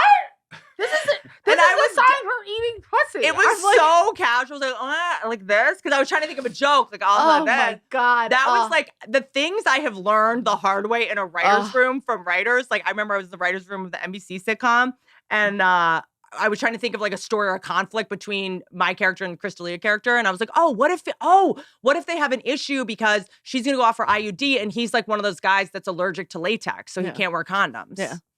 And everyone was like, I was like, you know how some guys like can't wear condoms because they're allergic to latex? And everyone was like, oh no, Whitney got lied to. I was like, you know, most guys just can't wear condoms because it like gives them like a rash or like a UTI. And so they just like have to do it wrong. By the way, condoms hurt me. Don't they hurt you? They are not comfortable for me. This is a hot take. And I think this is something that makes me attracted to a guy. When I'm gonna hook up with a guy, because I don't do it quickly, I always make them take STD tests and show me the results. Same. I'm just like, the condom thing is like crazy to me. Yeah. It's like, if you're in a jam, but I don't have one night stands, I don't have like quick sex, like get a condom. I'm like, go get an STD test. I'll go get an STD show test. It to me. Let's test, come back. all of it. Because now it's hot to me that you did that. That you want to fuck me so bad that you're willing to do that. And now I don't have to worry. I don't have to get mad at you later. Like, I hear these horror stories of friends of mine that got fucking anal warts. They're burning off anal warts with a lightsaber. No. Like, just keep going. Get a test. It's so easy to get an STD test. Just go get it. And then it tells me everything I need to know about you based on. And I'll go if get you one do too. it. Look Total, at us being 100%. fucking adults. I'm Right. into that. Okay. Because then otherwise I'm worrying. Yeah, condoms. What, Pat? Do you ever instruct someone to do that and then they just don't get back to you after? Where I'm sure that's happened. They failed the test and they're like, Oh, I can't. Wait, turn you want to this hear a funny story? So I was with this guy once and he was like, yeah, I just got a test done. And then like 2 weeks later, he was like, yeah, this girl I was dating, she got a test done. Right before the girl I was dating before you. And then I said to him, I go, wait a minute. Did you tell me you got a panel done because you based it on the fact that the girl you were sleeping with before me had got a panel done? Like she had gotten an STD test and then he was sleeping with her. So he counted that as his STD test was when she got it. She didn't have any positive She didn't have results. anything. So he was like, well, then I must not have Proxy. anything. Proxy test. Yeah. Well, chlamydia doesn't show up in guys. It's not detectable in guys. So I'm right? just like, I'm like, so you lied That to me true? about taking a test. No, it'll show up. Everything will. I mean, But it's not, sorry. It's he doesn't have symptoms. HPV Oh, is the one. A guy will have symptoms of chlamydia. But HPV, he won't have symptoms. He won't you have have to test. That's Sometimes the they only way. have symptoms, but most Oh. of the time they don't. It's I like thought there it's was like one- the bats in Africa that carry disease. Yeah. It doesn't affect the bats. They just fly around with it and carry it. Right. Yeah, I'm not doing. I don't know how I've made it this long. I do not know how I've made it this long. I'm not because I'm some crazy whore. It was more because in my 20s I was too insecure to like really force a guy to wear a condom. Yeah, or I mean, whatever. I don't know Or how you I've can made also it get this far. STDs with condoms. Like, I've had HPV before, so I'm not like not. but You know. and then what do you take to get And rid of it? no, it just goes away. See, by some miracle, I had like a Darwinian impulse take over me. I had $500. And you got the vaccine. I got the vaccine. Yeah. Which I'm sure has its own weird side effects, Yeah. who knows? But Yeah. I got the 3 shots of the HPV vaccine Yeah. before the cutoff date of being 27. I didn't even have health insurance. Yeah. I just like went to a clinic and had to pay in cash. Yeah. I don't know how It is now. did I that. mean, first of all, it only protects you from a certain range Right. of HPV. It protects you from the worst ones. Right. But you can still get HPV. But it's just like, I mean, every single girl I know who's, it's crazy that you got it. It's the crazier thing is like working in TV and stuff. You have to kiss so many guys, Yeah. And I remember there was a guy that I was working with who would have like canker sores, and I was like, yeah. and I had to go. This is what human resource, like HR, can be really annoying Mhm. with like you can't say that, and you can't put have a ball sack on the back of your car at work or whatever the shit. Truck nuts. But like, Truck nuts. You just described truck nuts. I By the was- way, who in LA has had truck nuts? dude, I was just in Sacramento, and in the Sacramento is a truck nuts town. well, it's Sacktown. Sacktown. And I was there was an HR, like a comedian's dream. The person in the front row, I'm like, what do you do? She's like, I work in human resources. I'm like, tell me everything. And I was like, what's the most recent issue you've had? And she was like, people putting dildos in other people's cars at work as a joke. And I was like, that was hilarious. I would like to apply for a job at your company. But go into HR to say like, I do not want to kiss this person because I do not, if I'm gonna get herpes, it's not gonna be from some fucking actor that I'm not even dating. Yeah. I'm not got it from I Tila want Tequila. herpes from Robert Redford. Yeah, you go in and you get checked, and then the actor has to go on Valtrex. It's like a whole thing, but then you kind of have to just change the scene so that it's like something else. So sometimes when you see weird kissing in movies where it's just like they're like next to each other and then it cuts to a sex scene, it's like a lot of these guys and women have like herpes. And I'm like, I'm not, and you have to kiss, you have to kiss 50 times in a row. No. And I'm like, I'm not doing this. The most fun thing I've ever had to do is in a scene with a guy as acting is I got to slap a guy repeatedly. It was the best day of my life on set ever. Hard. It wasn't even a soft slap. It was a full, I got to unload on him. But you had like a stunt coordinator there? No, there was no stunt coordinator. This was a student film. That's wild. Yeah. So it was a documentary. Yeah. There's no, like, that's just abuse that was caught on camera. Yeah. It was so fun. And then, by the way, I ran into the guy maybe like 3 or 4 years ago. And he was like, I was the guy you were hitting on set. And I was like, oh my God, amazing. Super hot guy. Oh man. Okay. I love you. I'm end these awkwardly. We're going to do a round 2 of this. We're just going to be doing like sex with Nicole. Yeah. We can make an ongoing It's segment. because it's like, it's the kind of thing where it's like, I feel weird when just like actresses or married male comics come on, I'm just like, so you squirting? Like, I feel like we should just do sex episodes. This is what we're going to talk about. And we're not just going from like, with the war in Ukraine's crazy. Make sure to. By the way, the war in Ukraine, very crazy. It is very crazy. But you want to know what? No matter how bad the war is there, I guarantee there's still a couple at night who's like, you want to have like really fucking just dirty ass sex. Like I know we're in the middle of a war. The fucking that is going on there right now must be wild. No matter what, people be fucking. Yeah, we have to figure this out because I need new hair extensions and they're Russian. I stand with Ukraine, but my I extensions stand with are Ukraine. Russian. And please, for the love of God, get Whitney hair because I can see her hair growing out and it's getting weird. Can you see? Yeah, it's like no, dicey. it's not. I will go back to blue. It's not that bad. I will only do brown if it's long, thick locks like this. By the way, you make me want to get extensions. Oh, the keratin bonds. They're not cheap, but the amount of money I save and the amount of time I save and not having to do the Dyson dryer, because my hair, when I don't have this in, I feel like I have to style it perfectly. I'm destroying it. I'm inhaling like Aquanet all morning. I'm burning it off. Like Aquanet. I feel like you save money and time by doing this, even though it's like kind of a pretty penny. I save money and blow up. It looks so good. I just want to be able to put in a bun that doesn't just look like a little hemorrhoid. Yeah. Like, oh my God. I like a big, Mine thick bun. looks like an anal fissure. It's a wee whittle bun. Or like the best is when you're like, you walk into a room and you have such little hair that you and then when you have none in the back. You're just the hottest. So when you turn around, you have to. Yeah, you're like just. And then you turn back around in your hair and back around in your hair. Because it's like, if I have a lot of hair in the front, I'm not going to have any in the back. There's zero in the back. It's just a bald spot. But with these extensions, that's a version of a comb over. over. And the back. Yeah. You know? And like when your hair gets wet, mine, when I don't, it's a little rat tail. It's just like, it's solved a problem for me, emotional problem. You have to know happiness is an inside job. You have to know what is going to solve your emotional problem. This actually solved an emotional problem. By the way, there's so many things you do that I love the most, but one of my favorite things that you do is like when you're talking about something and you're like getting into the point of the statement you're trying to make is like a lesson you've learned. You immediately go into like an amazing 12-step slogan where you're like, do you want to be right or do you want to be happy? Like, or whatever your other slogans are. We forget about this not because they deserve forginness, because we deserve peace. Get hair extensions. I love that so I'm much. the most like inner work but outwardly also can be superficial person, and I'm fine doing both of them together. My favorite thing is when you had finished shooting your roast.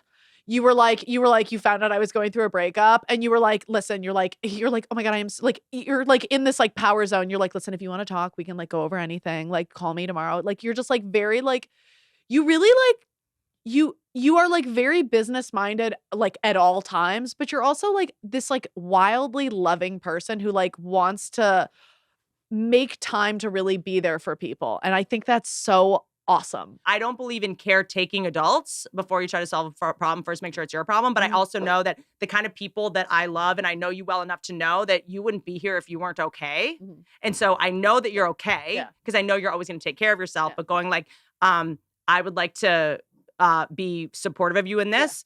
We can't do it right now, but when we have time, showing like as women, we can still have shit hit the fan in our personal lives and still function in our professional lives. And we're not going to be derailed by relationships and men anymore, but we still will find the time to make sure that I show up for you as a friend. And that's why, like, when it happened at the beginning of the week, I knew it was going to be like a crazy week. And I was like, it was one of those things where it was like, I knew I wanted to talk to you about it, but I knew it was a crazy week. And I'm like, this can wait. I can talk to her about this later. I know she'll be there for me later. And I just love that you really do try to hold space for people as much as you can. And it's a really beautiful thing. And I just wanted to thank you for that. I love you. And I love to be able to say to someone, I'm here if you want to talk about it. If you don't want to talk about it at all, want to talk about something different. Like, I'm here for all versions of that. Yeah. You know, but I also am not the person who, you know, when like a kid falls and like, you know, I was just with a friend of mine's kids. When a kid falls and everyone goes, oh my God, are you like, that's going to make the kid. That's not going to make any, that's not going to help. I know that you're okay. But I also know that we need to show up for each other and that there's going to be some unpacking to do. And I know that I can like be of service, but it really bothers me when I'm going through a breakup or something. And I was like, oh my God, are you okay? Oh God, you're 40. You're never going to find anyone. I'm like, the level of sympathy you have is actually kind of insulting. Number one, that you don't think I'm going to be able to bounce back from this. And number two, that you think that I'm like a puddle of tears on the floor that can't function. Yeah. You know? Couldn't agree more. I love all you, those Madly. things. I love you. I love you. Nicole Aimée Schreiber, Instagram. Nicole Aimée Schreiber. Nicole Aimée Schreiber. NICOLEAIME on all social media. And then And just go to who I follow. Yeah. And then at the end of December, on the 27th, I'm at the Punchline in San Francisco. Amazing. 29th, 30th, I'm at the Punchline in Sacramento. Sick. And then Cobb's on New Year's Eve back in San Francisco. Sick. Yeah, I'm super excited. That is going to be so fun. I'm so jealous. Yeah, so fun.